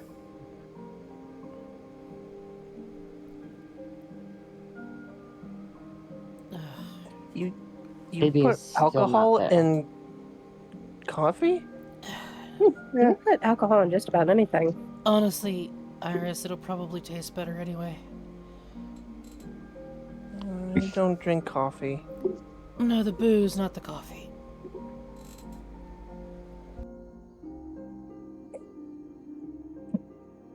Actually, BB is still not there at all.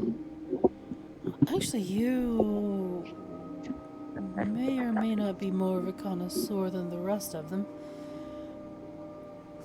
I'll go and get my milk.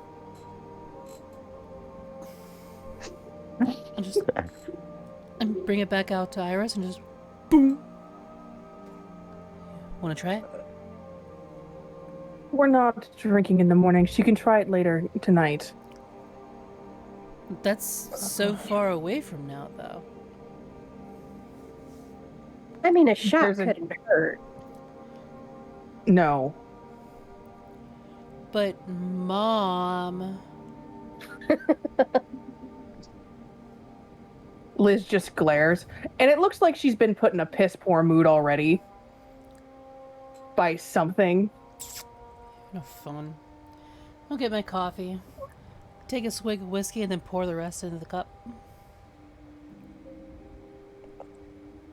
I was about to say, am I gonna have to counter a persuasion roll or something? You as a Your player can roll? decide if Iris actually does drink it. I will at least say this because Iris is beast folk. It smells awful.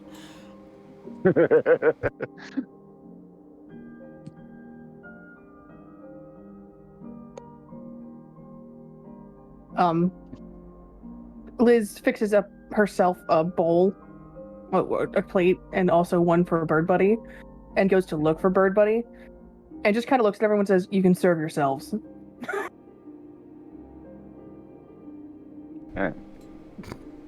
Iris is gonna absentmindedly eat as she checks on her potion, see if it's fully ready. Yep, it is ready to go, so you can pack that up. Bird Buddy, where does Liz find you?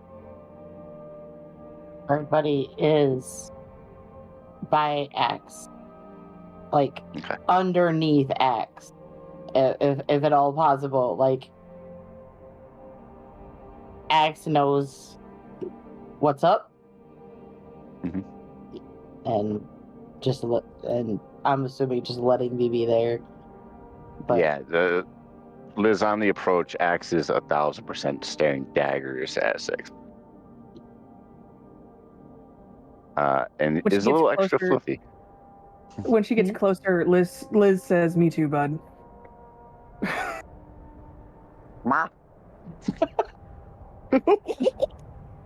Meanwhile, Will just puts away his parchment, looking a bit concerned before going to eat his own portion of the breakfast. I love Lotto. Liz kneels, sits and places the food down and pushes Lottle's face away if he tries to eat any of it. Fair enough. Yeah. Just kind of, no, not yours. I got breakfast for you, Velagivore. not hungry. No, but you need to eat. Not hungry. A little?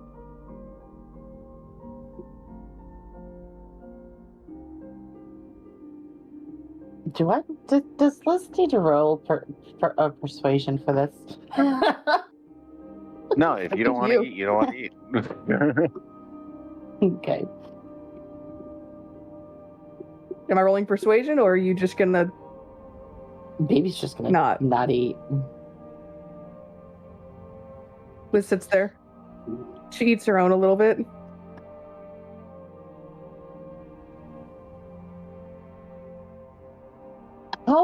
How good does it smell? I got a dirty Based on 20. Liz's survival, pretty damn good. And you did skip dinner. Maybe just gonna kind of peek out from under the wing. And then when Riri peeks out from under the wing, she pulls out the spice bag.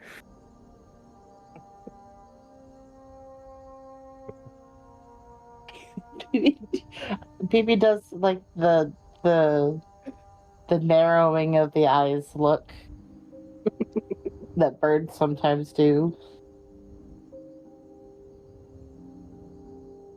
And then just kind of comes out and snatches the bowl. I knew it.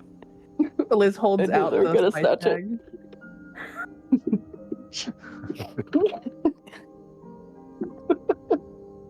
I already fixed mine up. You want some? Phoebe holds it out. Liz puts the appropriate amount of spice for these two on it. Okay. And then says, I don't think I finished my thought the other day. We don't know each other very well, but I would like to begin to get to know you more better.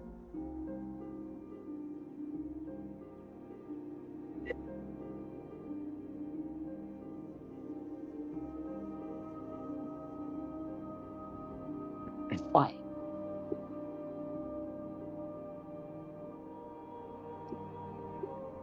Does it matter?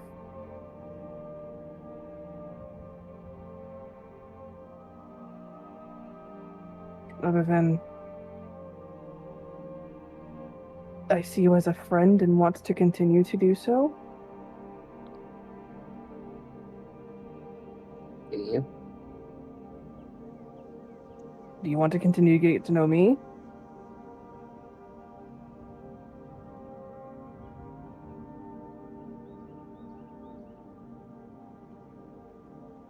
I don't know.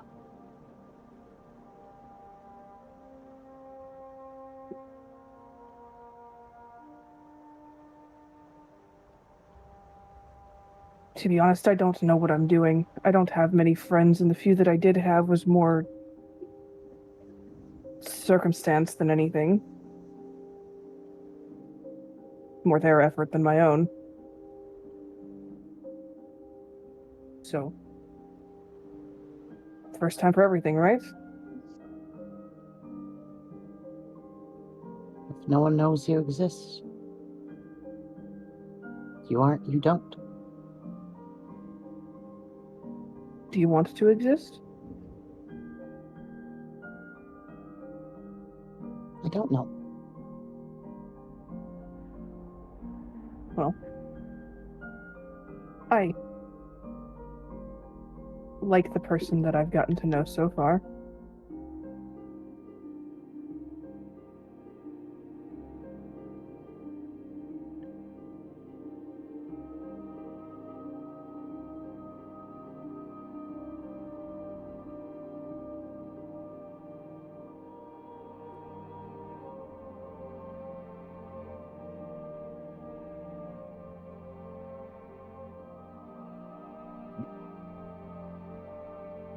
And Liz lets that hang in the air if Birdbuddy doesn't respond and just kind of continues with her food.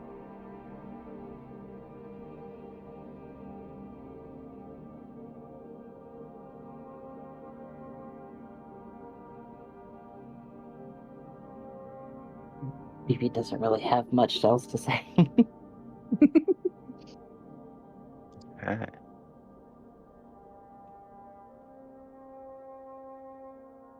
Oh, so what's going on? I see stuff. You see stuff that Liz doesn't. You saw Six make an emergency shot vial Yep. to hide. Baby is going to absolutely point it out, says, and just literally point at Six. I don't like that.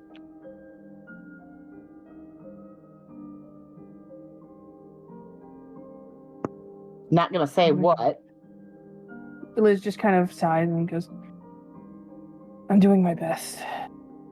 She isn't the first person I've dealt with alcoholism with.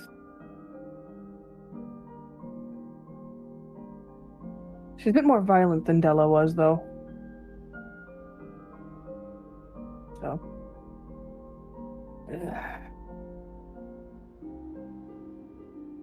Looks like I've got some fights in my future. Do I need to roll at all? Well, no. Okay. But with that, we'll start it off our random events. Okay. So, Bird Buddy, Yes. D4, please. Oh. Last time I rolled the D4, it came out bad. So, let's see. Nothing How does bad, it nothing feel? bad, nothing bad. How does a 4 sound? Another one? Oh no. No, Go ahead and roll me another D8, please. more combat, no. How does a 6 sound? Again? Let's see. Yeah, it's literally got the a same 2. thing. Oh, This is the same thing. No, they got a. Not a 6 different last result. time. Oh, okay. 1 second. Yeah, it's a different result. 1 second, I gotta look up it. And, okay. Oh, no. Come on, browser, stop putzing around. Thank you.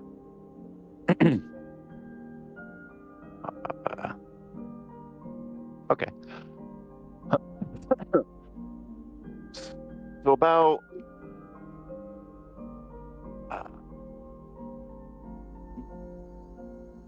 halfway through the day, closer into the afternoon, all of you are riding along in the cart.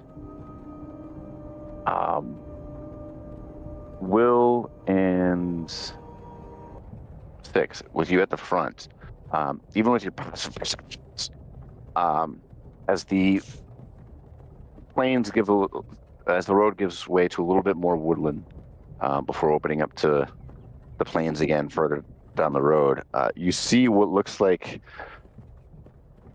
you hear like chittering, like almost like a little gnawing, like a small little creature, and you hear before there's a dense ball of brownish gray fur that rolls across the path and into the bushes on the left side of the road.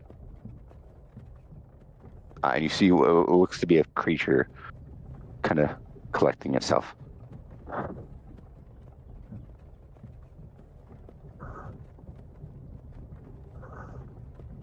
Will just glances at its general direction, but doesn't bother. If it's not gonna bother them, he's not gonna bother it. Yeah, like as Will glances over towards was say left or right?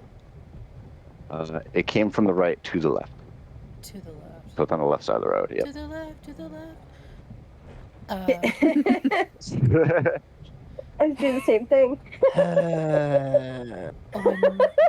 When Will glances over towards the left, Six is just gonna glance over to Will, see that he's not gonna be doing anything, and then she herself just going, nope.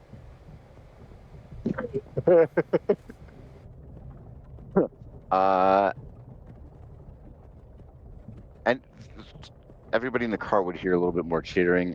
Bird Buddy, you definitely would see this creature with your passive perception, if you want to take a look at it as you're driving by on Liz's lap. Absolutely. Okay, and you're not going to get closer, you're just going to investigate it from a distance? Okay. I mean, the other two are still moving, right? Yeah, the other two are still moving. How big is this creature from the distance we are? As you're getting closer, it looks like, it almost looks like, as you first see it roll, it looks to be like about dodgeball size, but as you get a little bit closer and a little bit closer, it's actually about 3 feet tall as it kind of rights itself onto all fours, and then ducks back into the gets onto his hind legs and kind of ducks back into the bushes. It's definitely seeing you, all of you. Is it cute? 1 second while I pull up the image. Would this be something that Iris would probably been warned about by her mom? Give me an intelligence check. See if you recall anything. And would this also be something that would be close to home? Give me an intelligence check. Or nature, rather. I knew I'd been rolling too good. No. That one You said nature for me? for a yeah. natural 3. Yeah, nature check, bird buddy. 18. 18. Okay. It's definitely not something native to your land, to Torshavn. You're still much too far from the border. Mhm. But you would know through the different stories of druids having gone out on travels down to the Nutri before you. Occasional whispers amongst Desgro of a small carnivorous creature with brownish gray fur that looks like an aggravated koala. And I just sent you the picture. Everybody the picture.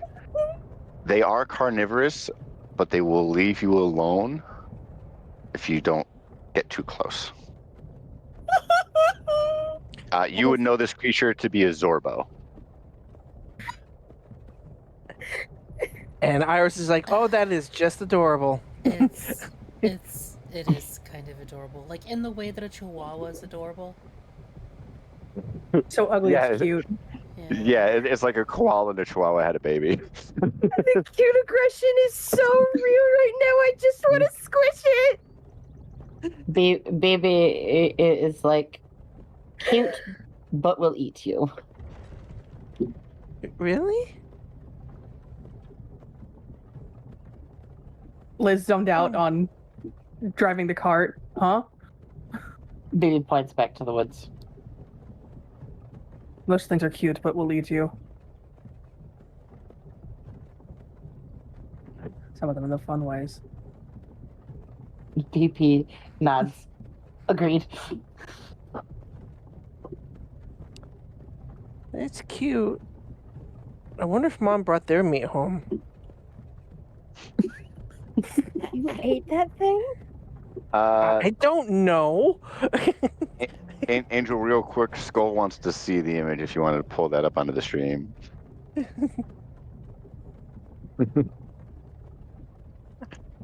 My mom would sometimes bring back There meat you that I go. don't know where it's from.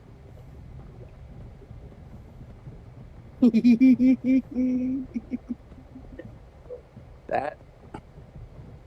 I love it. See, like, it's so cute. It's ugly. Or wait, no, that's the other way around.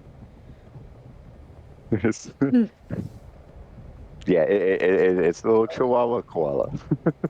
A chihuahua. A chihuahua, Chihuahua. So that's what drop bears Chihuahua. look like.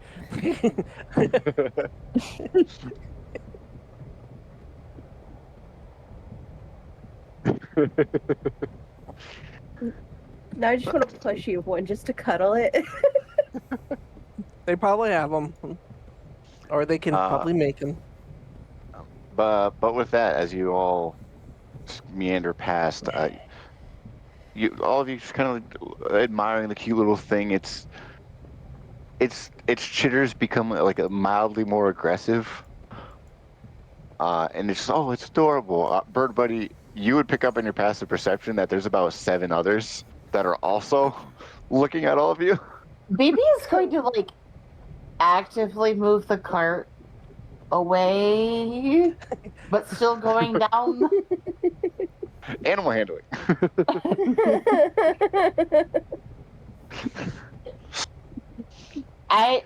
Is this animal handling or is this count as What is it? Vehicles. Yes, because I Yeah, have proficiency this- with that. Yeah, this would be vehicles too. Yeah, either or. Okay. Because you also have a really dumb axe beak steering your pulling one of your carts. So. And Fair Liz just enough. wanted to Yeah. know. Dumb. Liz just like, oh, you're taking over now. Okay.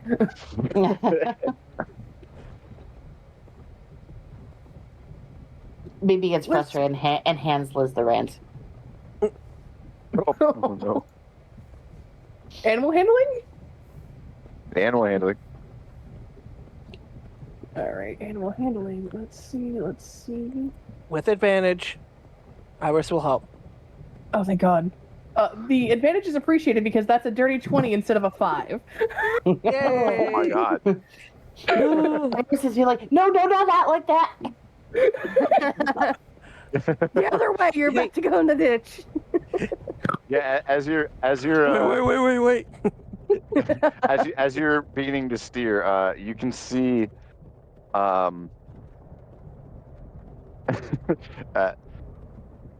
you begin to steer, you can see that Lotto has developed an interest in is kind of like pushing into Axe to kind of veer the cart left, trying to get a better look at this Zorbo before Iris gives it an extra quick little tug on the rein and then plucks a feather out of Lotto's backside, just to like get his attention, and just straightens himself out. Still derpy, Sorry, cutie. but a little on the sadder side, as he knows he can't stop to look at it now. Oh, but Liz just but with whispers, Liz whispers, in Draconic, I'll give you extra treats. Knowing that Axe doesn't quite know what she's saying. Fair Tone might be conveyed. Axe, like knowing that the Axe and Lotto don't know what she's saying, but Oh yeah. there is a promise of something from the Dragonborn. Fair. Persuasion at Lotto's disadvantage. like an orange cat. It's great. Persuasion at disadvantage. Ugh. Ugh. Bless. And you have a reroll if you want it. Do you want it? Yeah. Go ahead. Was that a 1? Mark it off. It wasn't a 1, but it was bad. I'm gonna make you take the lucky 8. at some point. 8. Yeah, unfortunately, Lionel's dumb, and you're also speaking a language he doesn't know. So he's just blank-eyed and kind of refocused now. The tongue's just kind of drooping out of the beak a little bit. When we stop, I have an idea. But with that, we'll get into the evening. If you guys have anything else before bed, the rest of the day is uneventful. I'm Depends. so glad I got to show those. What is 6 doing? No, shit.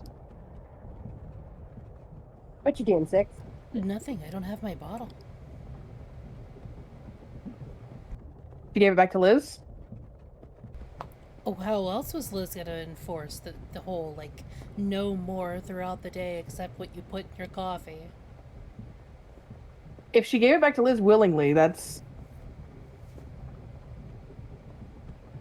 It would have made sense for Liz to have taken Yeah. it back. That's fair. That's why I'm just going with it. Okay. Is there like a creek nearby where we're at? So yeah, like if we're stopping for the evening, then Six is just gonna remain near the camp, just more or less idle. Is there a creek near where we're at, John? So what? Is there a creek? A creek to what? Just a creek? Water, A stream body of water, man. Oh, yeah. There'd be a small stream coming. For whatever reason, I heard creek and thought of Bird Buddy's wagon. I was like, what? Why the hell is there creek in Bird Buddy takes care of the wagon? No, yeah. Motherfucker! You guys, actually, not. Go ahead and give me an investigation check. Sorry, survival.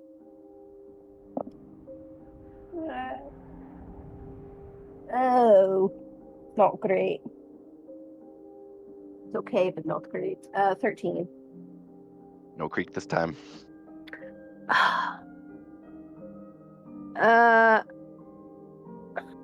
Damn.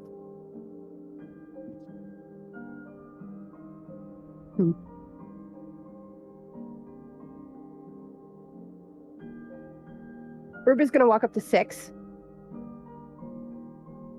Can I, like, wash your hair a little better than yesterday?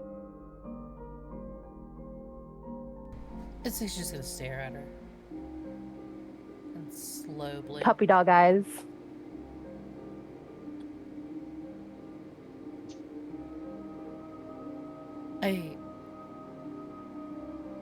Huh. I've never had... Well... I don't think I've ever had anyone offer to bathe me before. I'm not sure how to handle this. You let me do it and enjoy?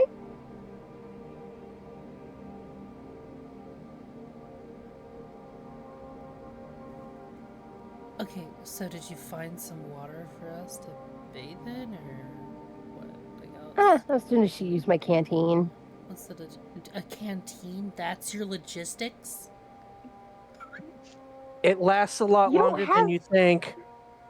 And you don't have a lot of hair like I do, so, like, it should be pretty easy. See, I've had friends in the past that, like, you know, oh, it's better than you think.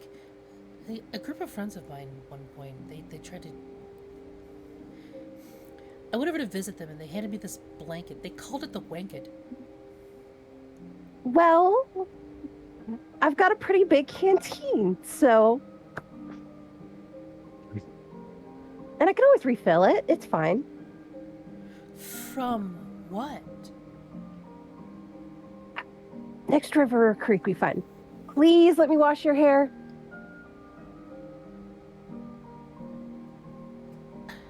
I mean, like, we can wait until we have, like, an actual body of water. I mean, we could. Yeah, we're gonna. Look, I don't know why you want to bathe me, Ruby. I just want to wash your hair. Right, okay, fine. Wash my hair. I don't know why you want to wash my hair, but out of a canteen, that's not gonna happen. I'm not a hooker, and you're not gonna give me a hooker bath.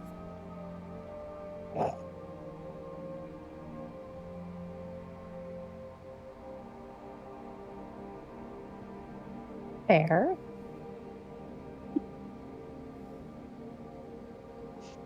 I appreciate the sentiment, but that's about as far as it's gonna go. Until we find actual water. You know? Fine. Next source of actual water we find, can I wash your hair? You can wash whatever the fuck you want to, as long as it's not out of a fucking canteen.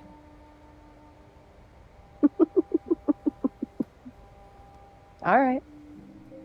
Or any other beverage container, for that matter. That includes bowls. Fucking weirdo.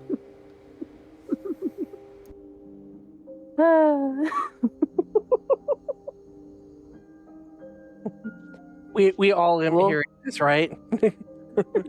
Yeah, it was definitely the Iris- fucking weirdo part. Iris is definitely rolling her eyes because she's actually had to use minimal water for situations in her captivity. So, yeah. So a 6. 6 doesn't like sponge baths.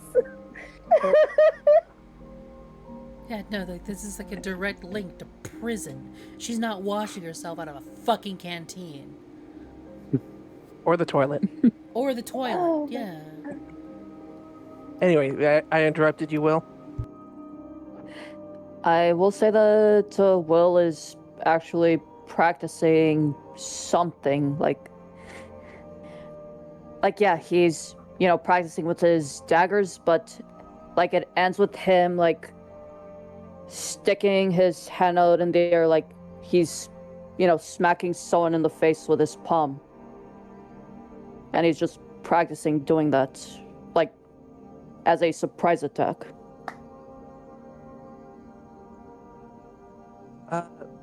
Iris is gonna approach Will, actually, and wait till he at least notices her.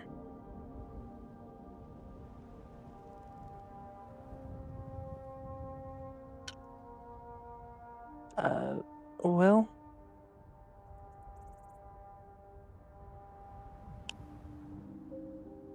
He looks at her, but he doesn't reply. He just looks at her like, yeah. I want to apologize. I was a little callous with how I had made you feel with that prank, and you need to probably punch Drada, but I share some of the fault, so punch me. Or stab me somewhere that's not essential. Iris, no. How far away is this? Like, is this within earshot? Probably not.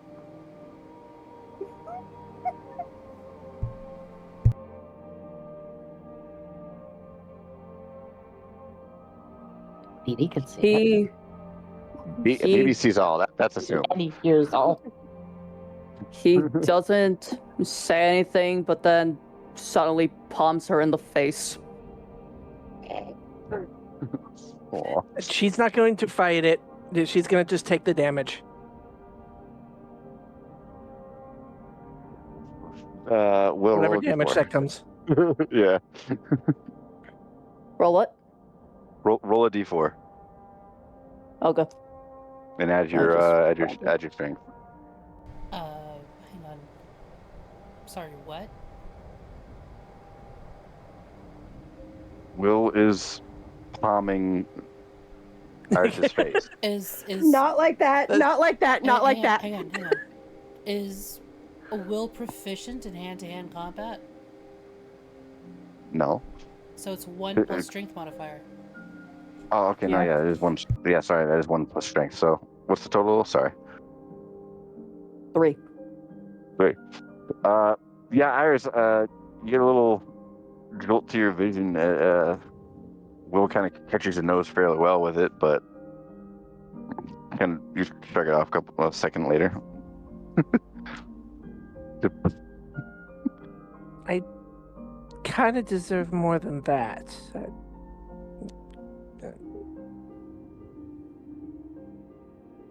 But I don't want you to be mad at me.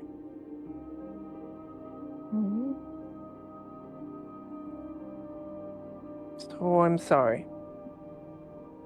I won't be so callous with how you feel about things like that.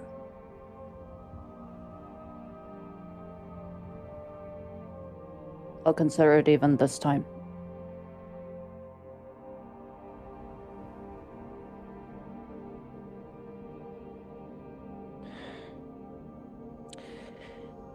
To be honest, I was kind of hoping you'd hurt me a little bit more so I could test out my potion, but thank you. And if you want, and she smiles, we get to get Drada back.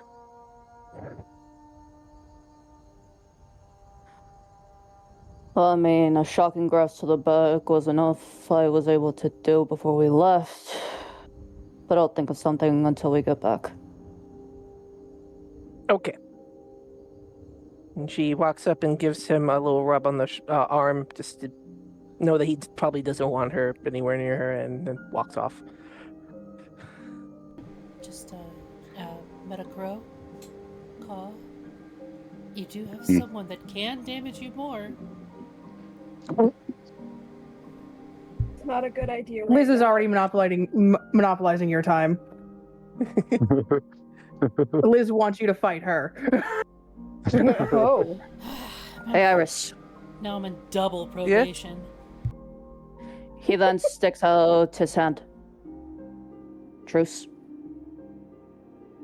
Just Oh, shakes no. it. The moment, shocking grasp. Knew it. Saw that Shocking coming. Shocking grasp. All right. is- I'm not gonna. I'm not gonna resist it. All Hang right, on, I go got ahead Just and roll. fully surprised. All right, go ahead and roll damage there, Will. Okay.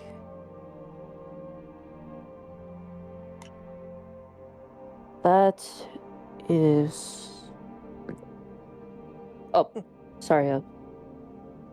Does It's he? been a while since I rolled a spell, so I forgot if I was supposed to just roll first. No, just go Like ahead and roll a damage. Iris is taking it. Okay. Yeah. Okay. 1d8 of And damage. Yeah, I just read that. 6. Okay. All Yeah. So Iris, as you reach out, Truce, there's just as all your hair just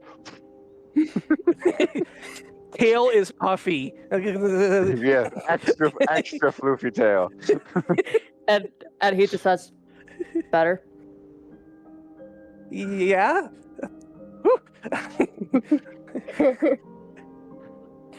She kind of smiles and let's go. It just gives a shaky thumbs up and stumbles away. How that potion works.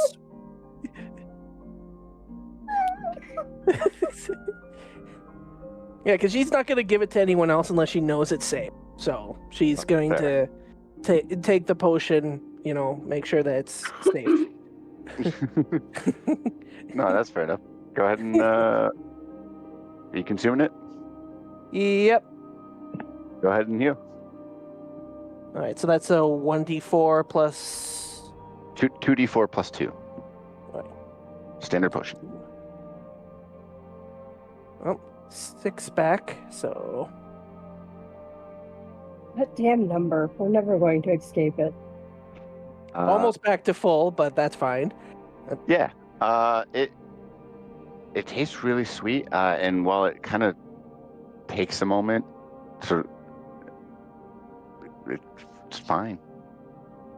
You feel your incantation that you put into the potion wash through your body, similarly to how you've seen Ruby cast their magic, but it comes from the inside as a little bit of charring on the palm of your hand fades away.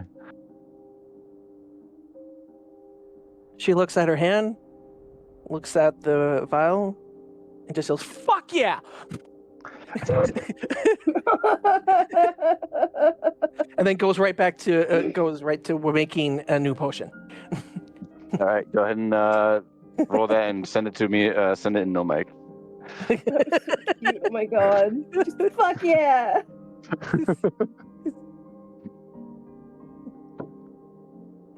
Right? Bird Buddy, you got anything before bed? I think BB's gonna wait till watch, but BB's gonna stick around with 6 then. Okay.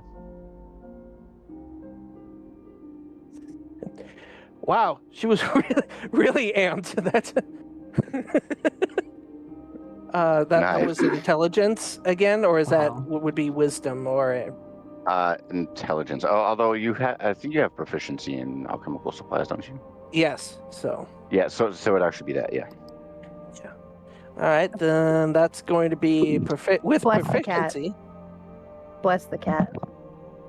That's a natural 20. Another D4. Okay. All right, so that's going to be 20 plus 25 for proficiency. and the thing, and then 28 total. 28. Okay. Yeah, with the. I was going to say with advantage, get the recipe book, but you don't need it. So as you're kind of going through the book, you go right back to that recipe. You get through the, go through the motions, going through the incantation, and it's the excitement of, you just got electrocuted, but it worked. You put a little bit of extra focus in it. Add one brewed potion that heals 3d4 plus 3, since you nat 20'd. Ooh. 1 3d4. All right.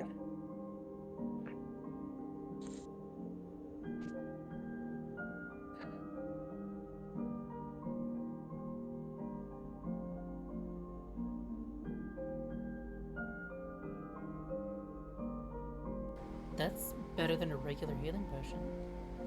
Yep. Yes, it is. It was 3d4 plus 3. 4 Yep. or plus 3? Plus 3. Yep. All right. I'm good for the night. All right. All right. So we got Bird Buddy idling around 6. Well, they're gonna wait until watch and then. Yeah. Yeah. Actively still avoiding. Okay. Otherwise. Would you consider it stealth or just kind of No, distance but not staring? Okay. Yeah. 6. You would be feeling very awkward as Bird Buddy's staring at you for a good portion of the evening. What do you do? Well, Liz wanted to spar. Right. Is this why you kept me sober? Partially. Partially. So what's the other part? The other part is that it sucks being around drunk people.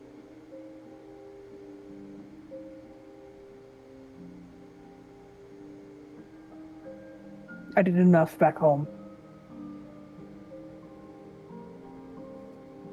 So, you're keeping me sober enough to have to face the fact that my brother wants me dead after years of thinking that he was dead for yourself. No.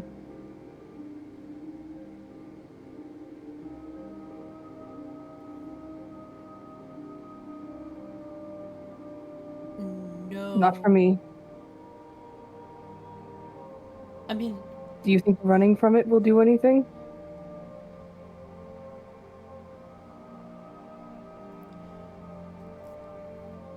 I prefer to think of it as coping.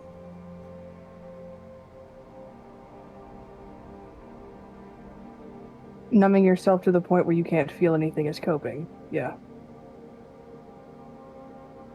Or numbing yourself until all of a sudden you feel everything all at once is coping. And you hate it every morning.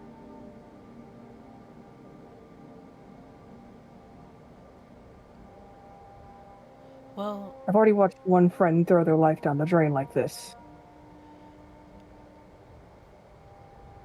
I don't have a life to throw away. How old are you? 22? 21, 22? Let me do some math here. I'm not very good at math. 22.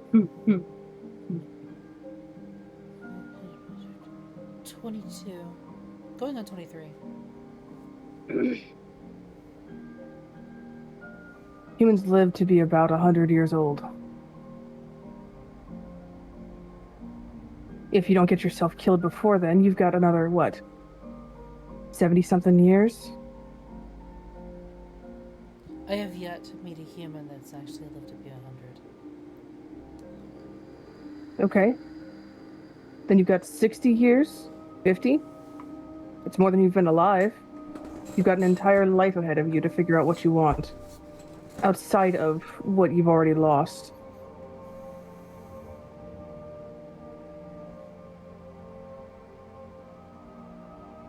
We've all lost things, Six. You don't run a monopoly on suffering.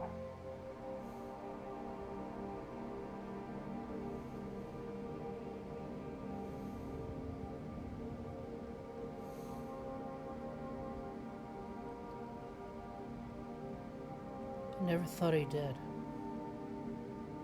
You sure act like you do.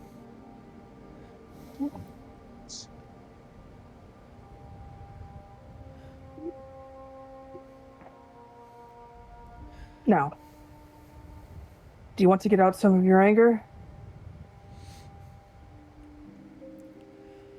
Yeah. Right now, I think I do. Promise you won't regret it? You will. And she'll stance up. That's fine.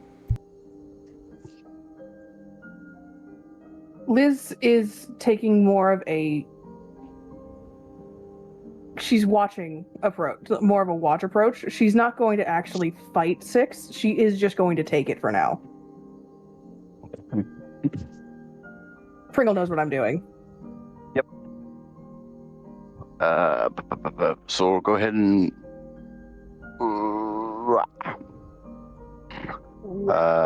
I'm trying to think what stat that would still be. I think that would still be falling or con for you. Yeah, probably. Yeah, probably. Yeah, so con for you, strength for 6. Or dex for 6, your choice. Or if you're actually just straight up attacking me, that's fine too. Yeah.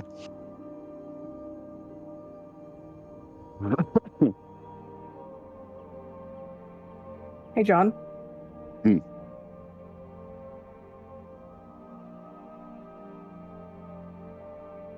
I would like to remind, while I have access to Revivify, I currently do not have a diamond, so you might be dead for a bit until we get to the next town.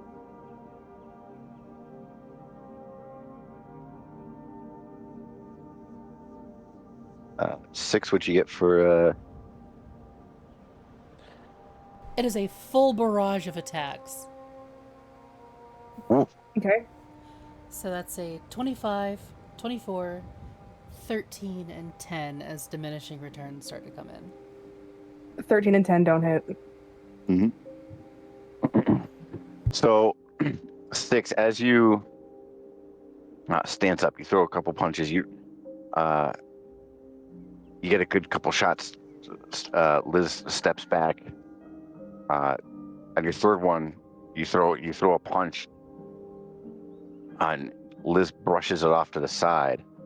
And in your instinct, you had already expected it and gone in for another punch, and she just tanks it, fist right to the stomach, and just looks down at you. And that last one just had no conviction behind it.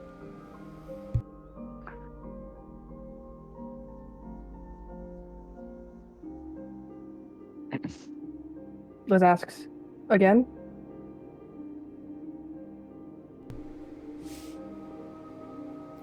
Again. Okay. Another. We'll do one last set of rolls. Give me another con save, Liz. So I'll give it just in numerical order. 22, 20, 17, 13. I'll bet the 13 hit. Con is a 15 total. Okay. Do I get another one, or just the one that I got? What's that? Do I get another point towards what I'm working towards? Not with the 15, no. Damn.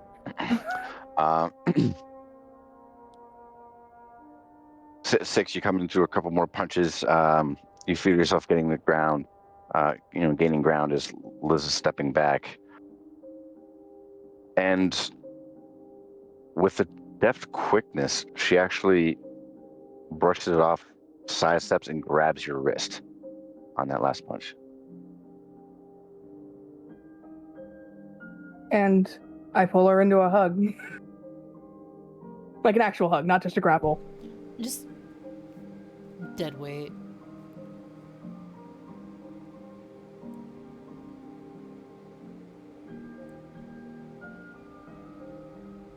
We're here for you if you'll let us.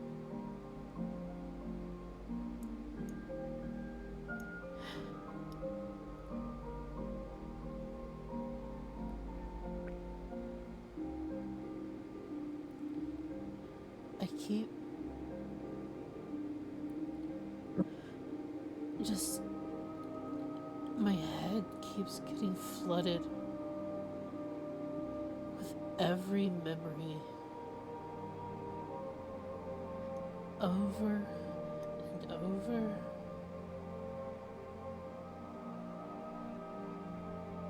And then it flashes to him telling me to die.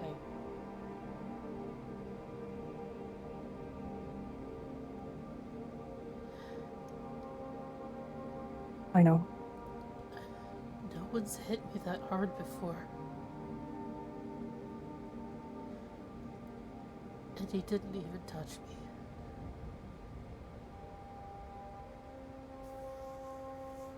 I think about the night me and my husband were arrested every night, every day.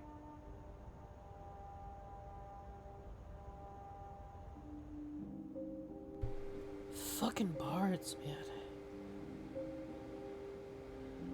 Words hurt much more than people think they do, don't they? It's bullshit, isn't it? But it doesn't give us the right to hurt our friends in the process of the healing.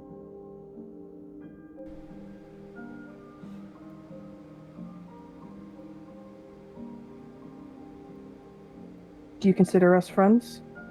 Did I hurt you? Not in a way that matters.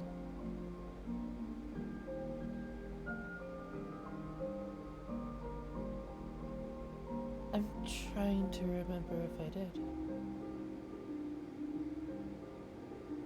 Oh, whether it matters or not.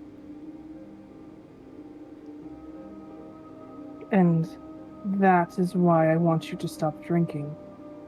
Can you remember anything? A little here and there. Do you remember the faces of the people that you hit? No. Would you be able to apologize to them if you saw them on the street?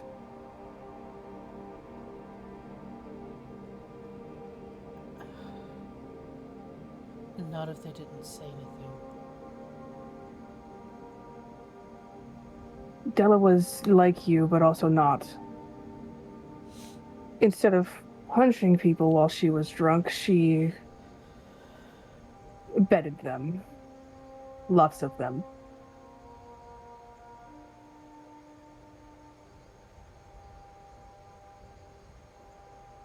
I scraped her up off of the barroom floor many times. However, there is someone here that you can still apologize to, because they saw the whole thing. But I didn't hurt anybody here. Did you? I don't think so. We just said it doesn't have to be physical to hurt.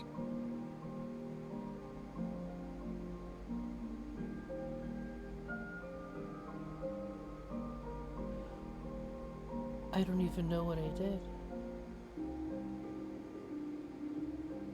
You should ask them.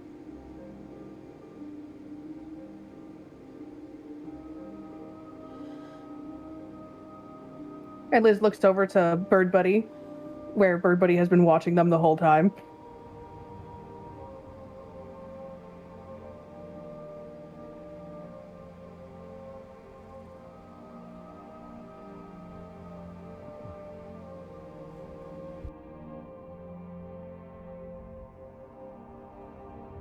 Herb? Liz lets Six go at this point. Just ruffles her hair, kind of annoyingly older sisterly so. Your hand is filthy now. It was already filthy. I slipped in dirt.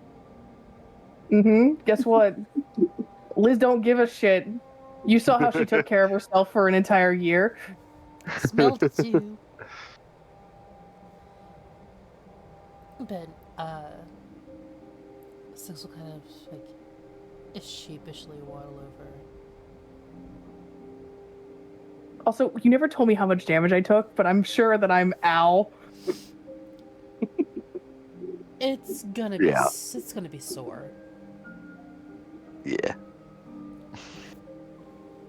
We could have a 6 roll that after this interaction with Bird Bite. Oh god. So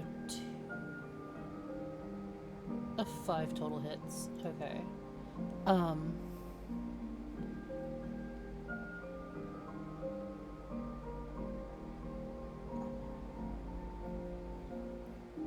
not real good with feelings.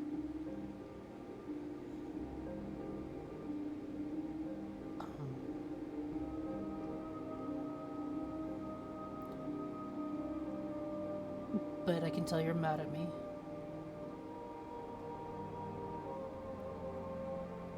BB says not mad. Not mad that... Are you afraid of me? Not you.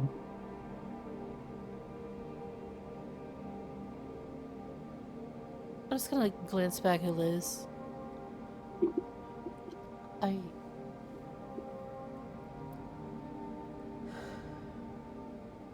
I don't know what I did. But you're avoiding me.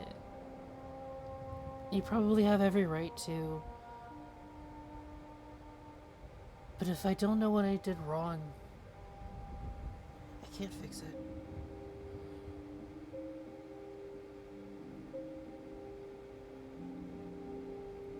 I remember,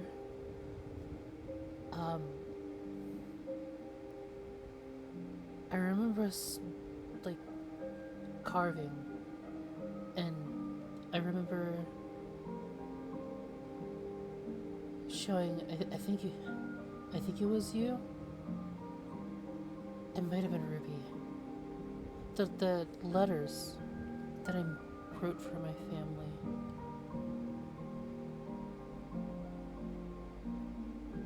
And then I remember Thagos showing them.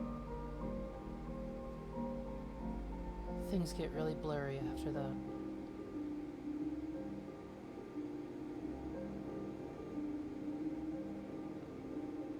So if I did something, I'm sorry.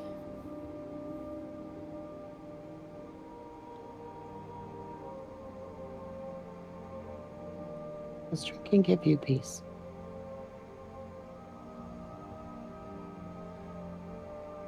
It makes me not feel. So in a way, for a little while, yeah.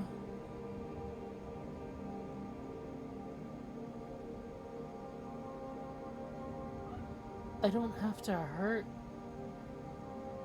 that bad anymore.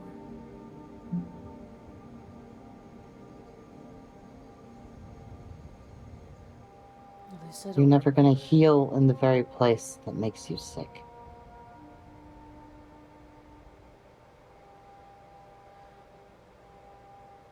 Then how do I make it go away? That's what everybody in Dad's bar was in there to do, is just drink to forget.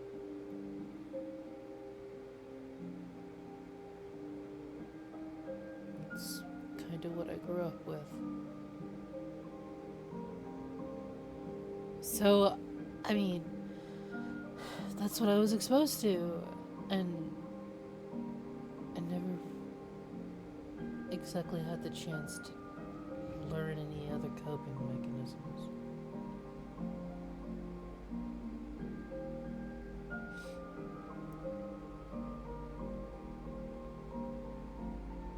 I've heard others.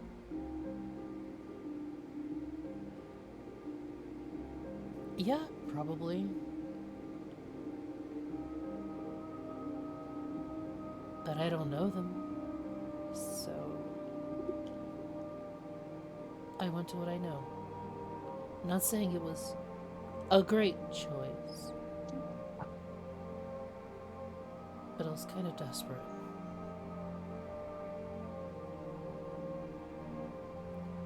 Oh, look, I'm a grade A fuck up. Always have been. I'm just trying to get by.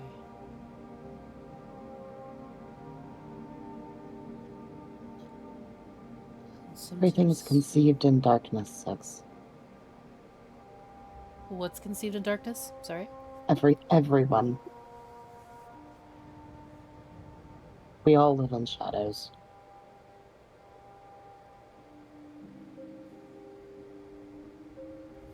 It's only when the light hits us we think we're evil.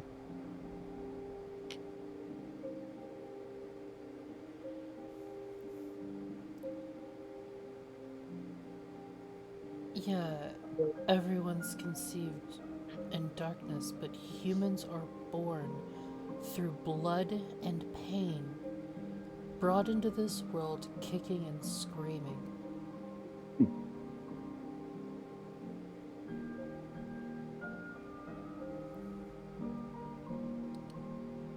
Almost everything that we make is used to destroy. We consume poison for fun.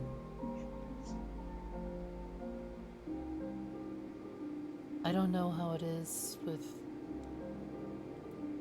I'm sorry. Birdfolk? I'm not sure. I don't know. You guys could be the same way or even worse. Again, I'm just working with what I know here. But one thing is evident. I fucked up. And it hurt you. I'm sorry.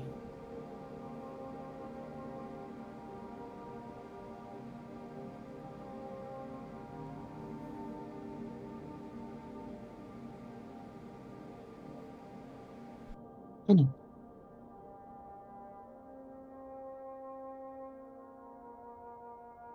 It doesn't erase what other people have done too.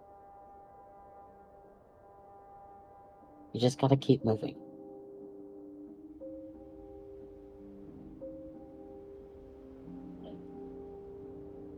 Otherwise, you become a mimicry of what you were. It's gonna take a little bit of time.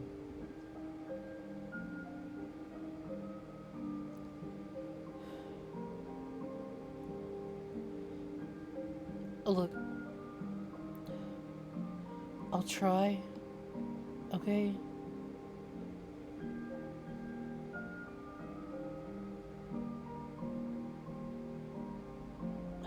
But it's not gonna happen overnight. Book's never written in a day. Just bear with me.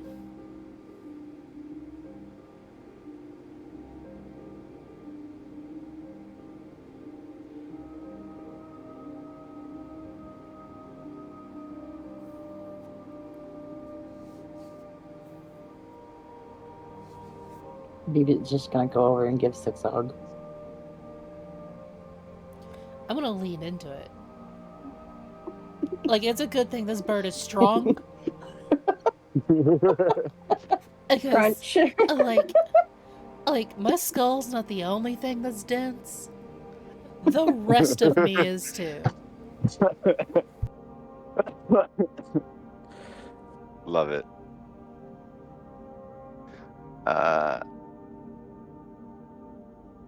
There's while BB is hugging Six,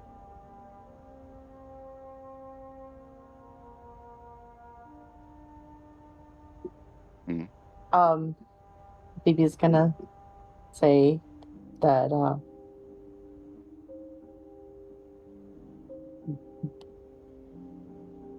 broken child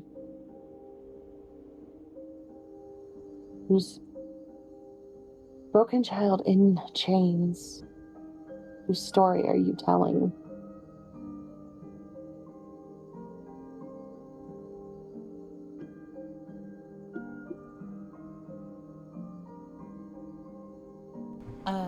Broken child what now? Broken In child in chains, your whose story are you telling? Once again, Barry, what was it? I got it. Broken child in chains. Whose story are you telling? Mhm. She's repeating the same thing as she said when I had my episode. Mhm.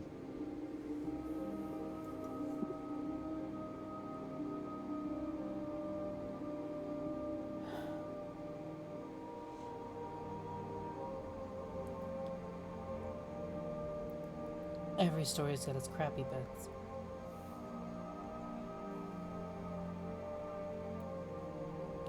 BB just was like, just a shrug and was like, yeah.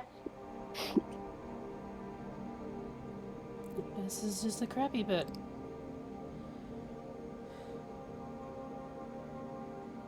A filler chapter.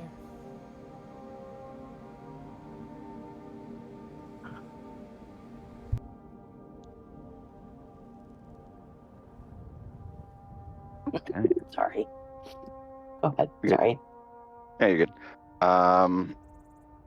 Iris, Ruby, Will, what are you guys doing? He's still Well, practicing his palm thing. Iris is waiting until Six gets done with her moment with BB to go over and give Six also a hug as well. Everybody hug Six. Yep. Almost everybody. This is getting weird. Liz, once like Six is like actually paying attention to Bird Buddy and not her, she's a little bit sore looking. Ruby will walk by Liz, kind of tap her with a healing word, but she'll also join in the dog pile of hugging Six.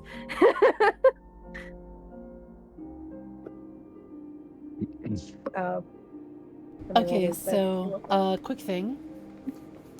Damage tally. Yeah. Yep. Let's do Okay. damage tally. I have 53 health to go to burn. I've rolled my healing die, so let me know when you're done. Oh, Liz, you're hurt bad. Yeah. What am I looking at? 1 sec here.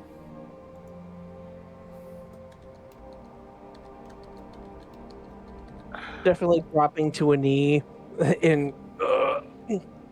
Out of that 53, Yeah. 44 is gone. Oh. Cool. And you want to know how much you get back? 6. Cool. You're definitely sleeping that one off. The fucking number. Fuck ass number. Oh my god. All right, I have 15 health. You're definitely sleeping I that off. Yeah, so let's see. Out of the. You had 8 HP left. I had 9 actually. You had 9, that's right. See? Bad at math. I'm worse.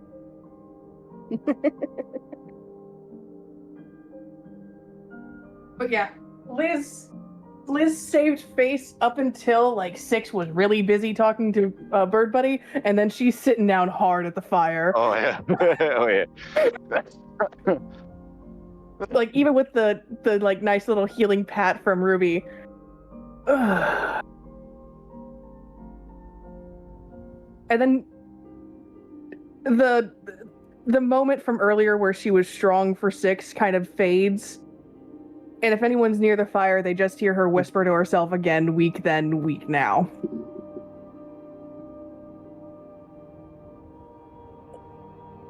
Unfortunately, Will's too focused on his own thing to pay attention. That's okay.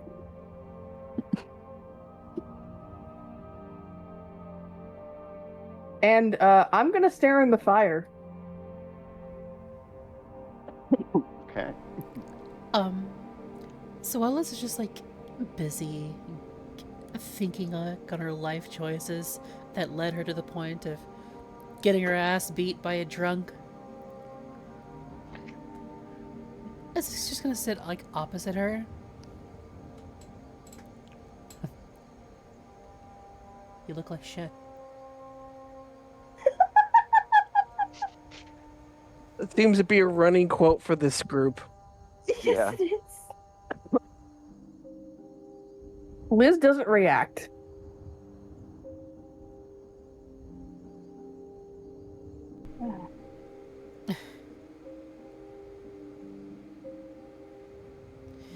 Thanks for that. You are an adequate punching bag.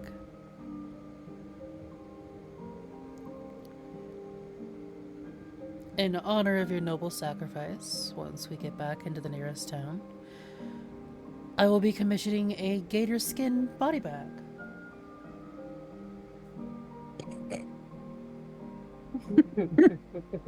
I'm rolling will saves and I'm getting below 10s. Oh, Jesus. Am I annoying you? You know that faraway look that Six gets?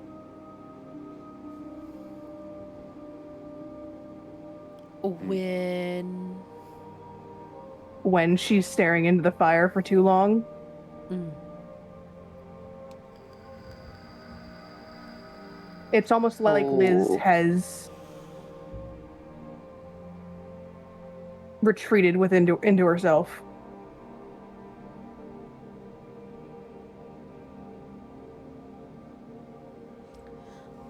She'll get up, move to the other side. You had me start whittling a while back. Oh, a few days ago. Not really that far back, was it?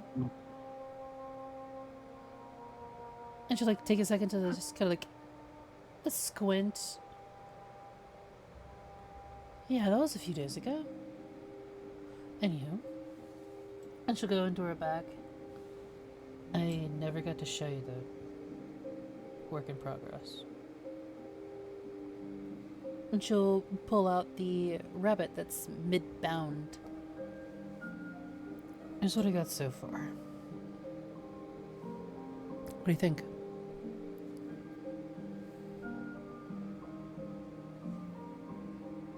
It's almost like the light has gone from her eyes a little bit, and it starts to return at the like mention of whittling. But it's very Sorry, go ahead.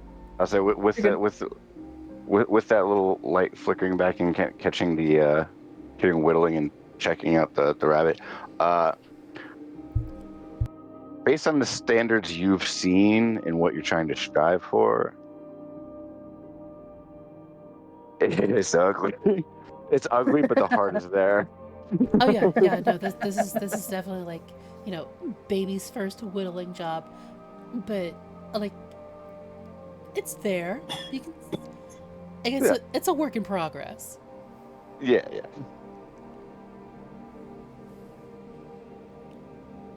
A rabbit. In the words of Six, it's the ugliest fucking thing I've ever seen.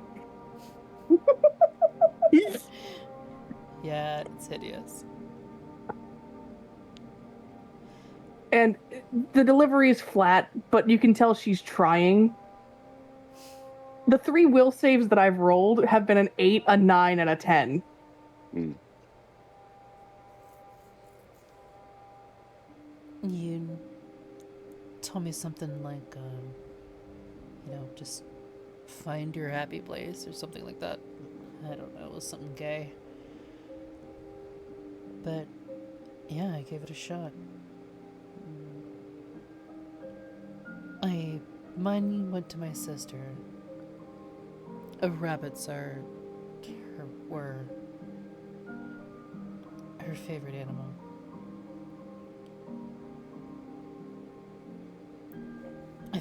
you know, if she were still alive, she'd love this.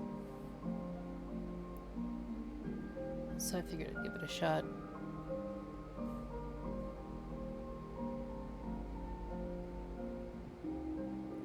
But I'll keep practicing. It's actually kind of fun. Do you have another piece of wood that I can massacre?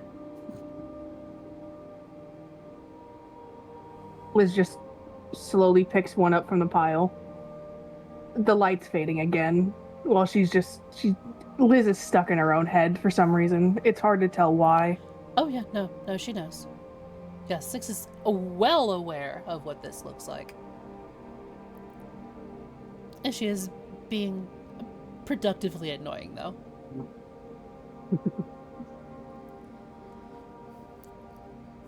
So, I've seen some of the pieces that you've made.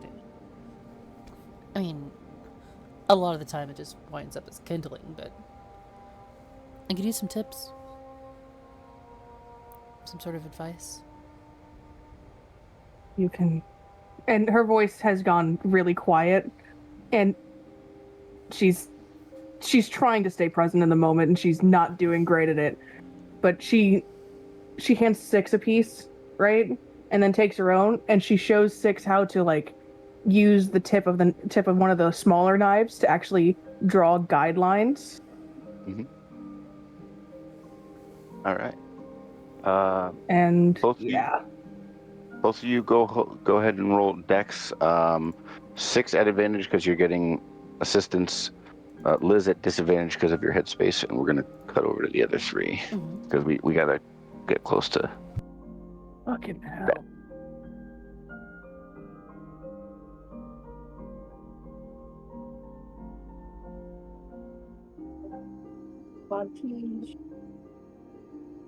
That's a 19 for me.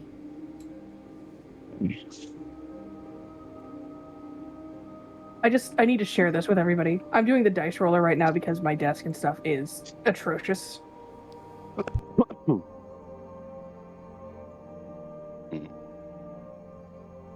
Oh my god. May. Really flip-flopping there with the double sixes, yeah. Still on par with her, though. For sure. 6, using the guidelines, using the advice from Liz, you begin to carve another rabbit. And you can see, as Liz is trying to be in the moment, there's still that hiccup that lingers for the next hour or two, as you guys whittle to the point of getting ready for bed. Yep, that's fine. My main objective here is just to keep her pure. Yeah. Like, I'm not trying to, like, rescue Liz from her own head. I'm just trying to keep her out of it just enough to remain present. For sure. Ruby, Iris, Will, what you guys got before bed?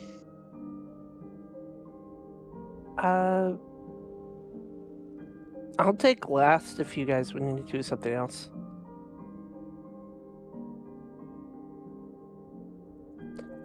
If you guys wanted to do something. Oh, Liz always takes last watch because she makes breakfast. And because it's easier for her to see. And I'm letting them describe their actions first is what I'm saying. Oh, I'm sorry. Before bed. Yeah. Ark, do you have anything? I think at that point, Will just finishes whatever the hell he was practicing.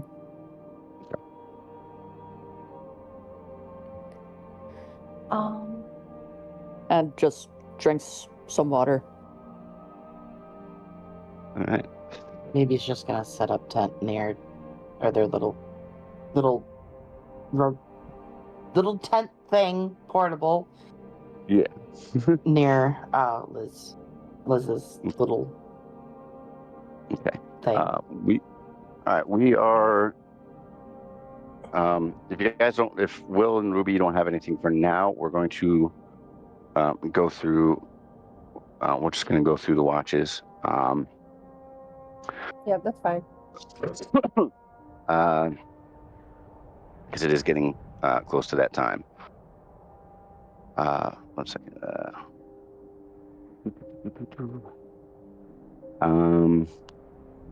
Iris can do the same thing as last time, so she's working on her All right. potions. All right, you're gonna go ahead and brew another potion. Oh, okay. Yeah, just go ahead and roll that for what getting it through the night. See how it does. But with that, we'll start with 6. You think of your conversation with Liz and your conversation with Bird Buddy, and as weak as you felt in the moment in the last few days, a little bit of strength returns. And as you bed down, you can lay there, you curl over onto your side. And with the conversation you had with Bird Buddy, you try not to dwell on your brother, your family, your sister, your father. And as you doze off, you find yourself back on that unfamiliar but familiar road. That deep ruby dragonborn still staring at you. But there's another one standing next to it. A deep sapphire blue that, looking over you, almost looks at you with pity, disgust.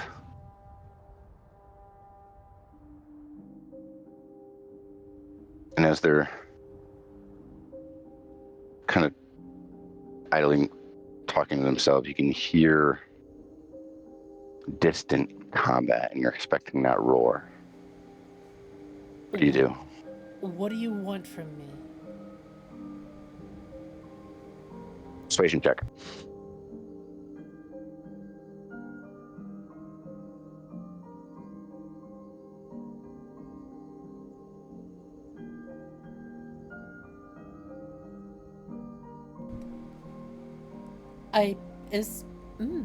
Natural 20? Is that our first one of the night?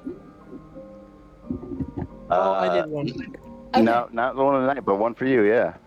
Alrighty.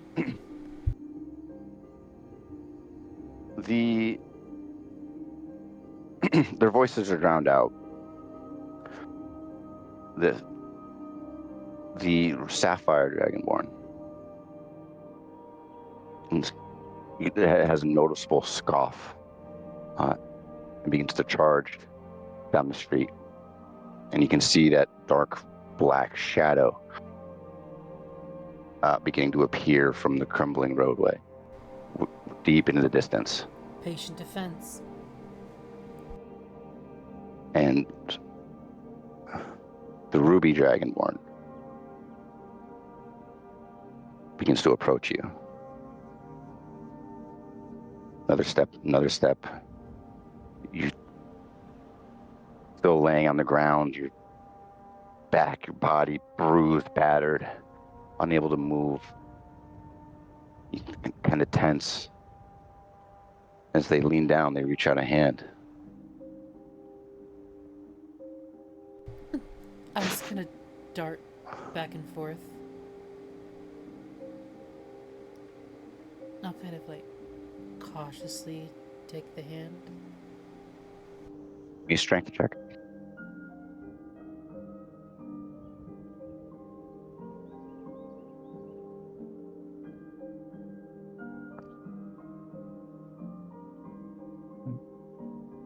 $17. 17. You begin to reach its excruciating, agonizing pain, almost reminiscent of the night you lost your family. Having been battered and beaten, tied to a chair, blown out of the second floor of a window, down onto the street below. And you hear one word. as they take your hand. Fight.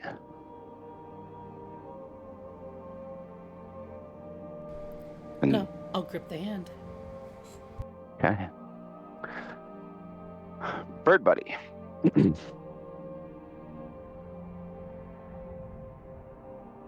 You watched Six over the last couple days. Going back to the tavern, drinking, getting into fights, the sounds of crashed wood and broken glass. You feel confident that your words found purchase in Six's voice, or in Six's head. But as the noises of that night begin to echo, you find yourself trapped in a memory, running out of your home into a grave-littered field. The sound of a glass jug shattering against the door as you ran. Your breath heavy, panting, cold, the warm jungle air just almost suffocating you. Almost suffocating you as you run. You run deeper into the graveyards, and into the grave and further.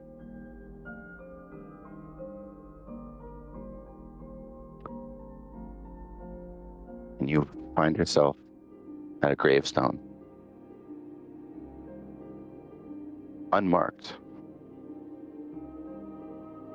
Knowing that one day it would be yours. Leaned up against a tree, a torii gate further back at the edge line, deep into the jungle. Another grave. Would have been uncared for if not for you. But the name had faded with time. What do you do?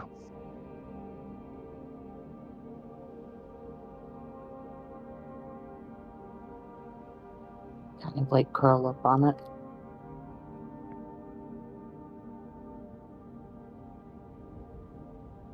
With your your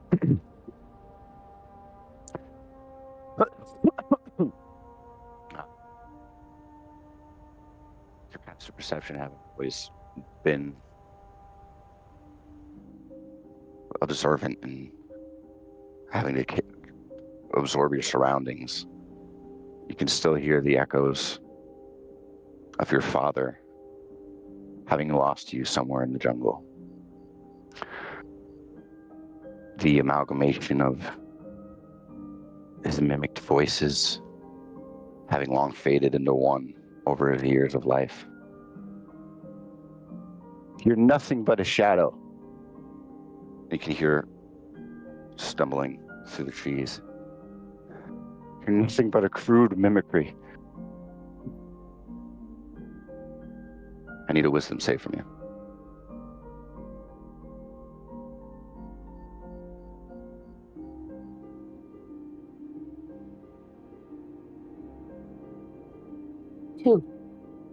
Two. The fear grips you as events like this had grown increasingly frequent before going off to your studies.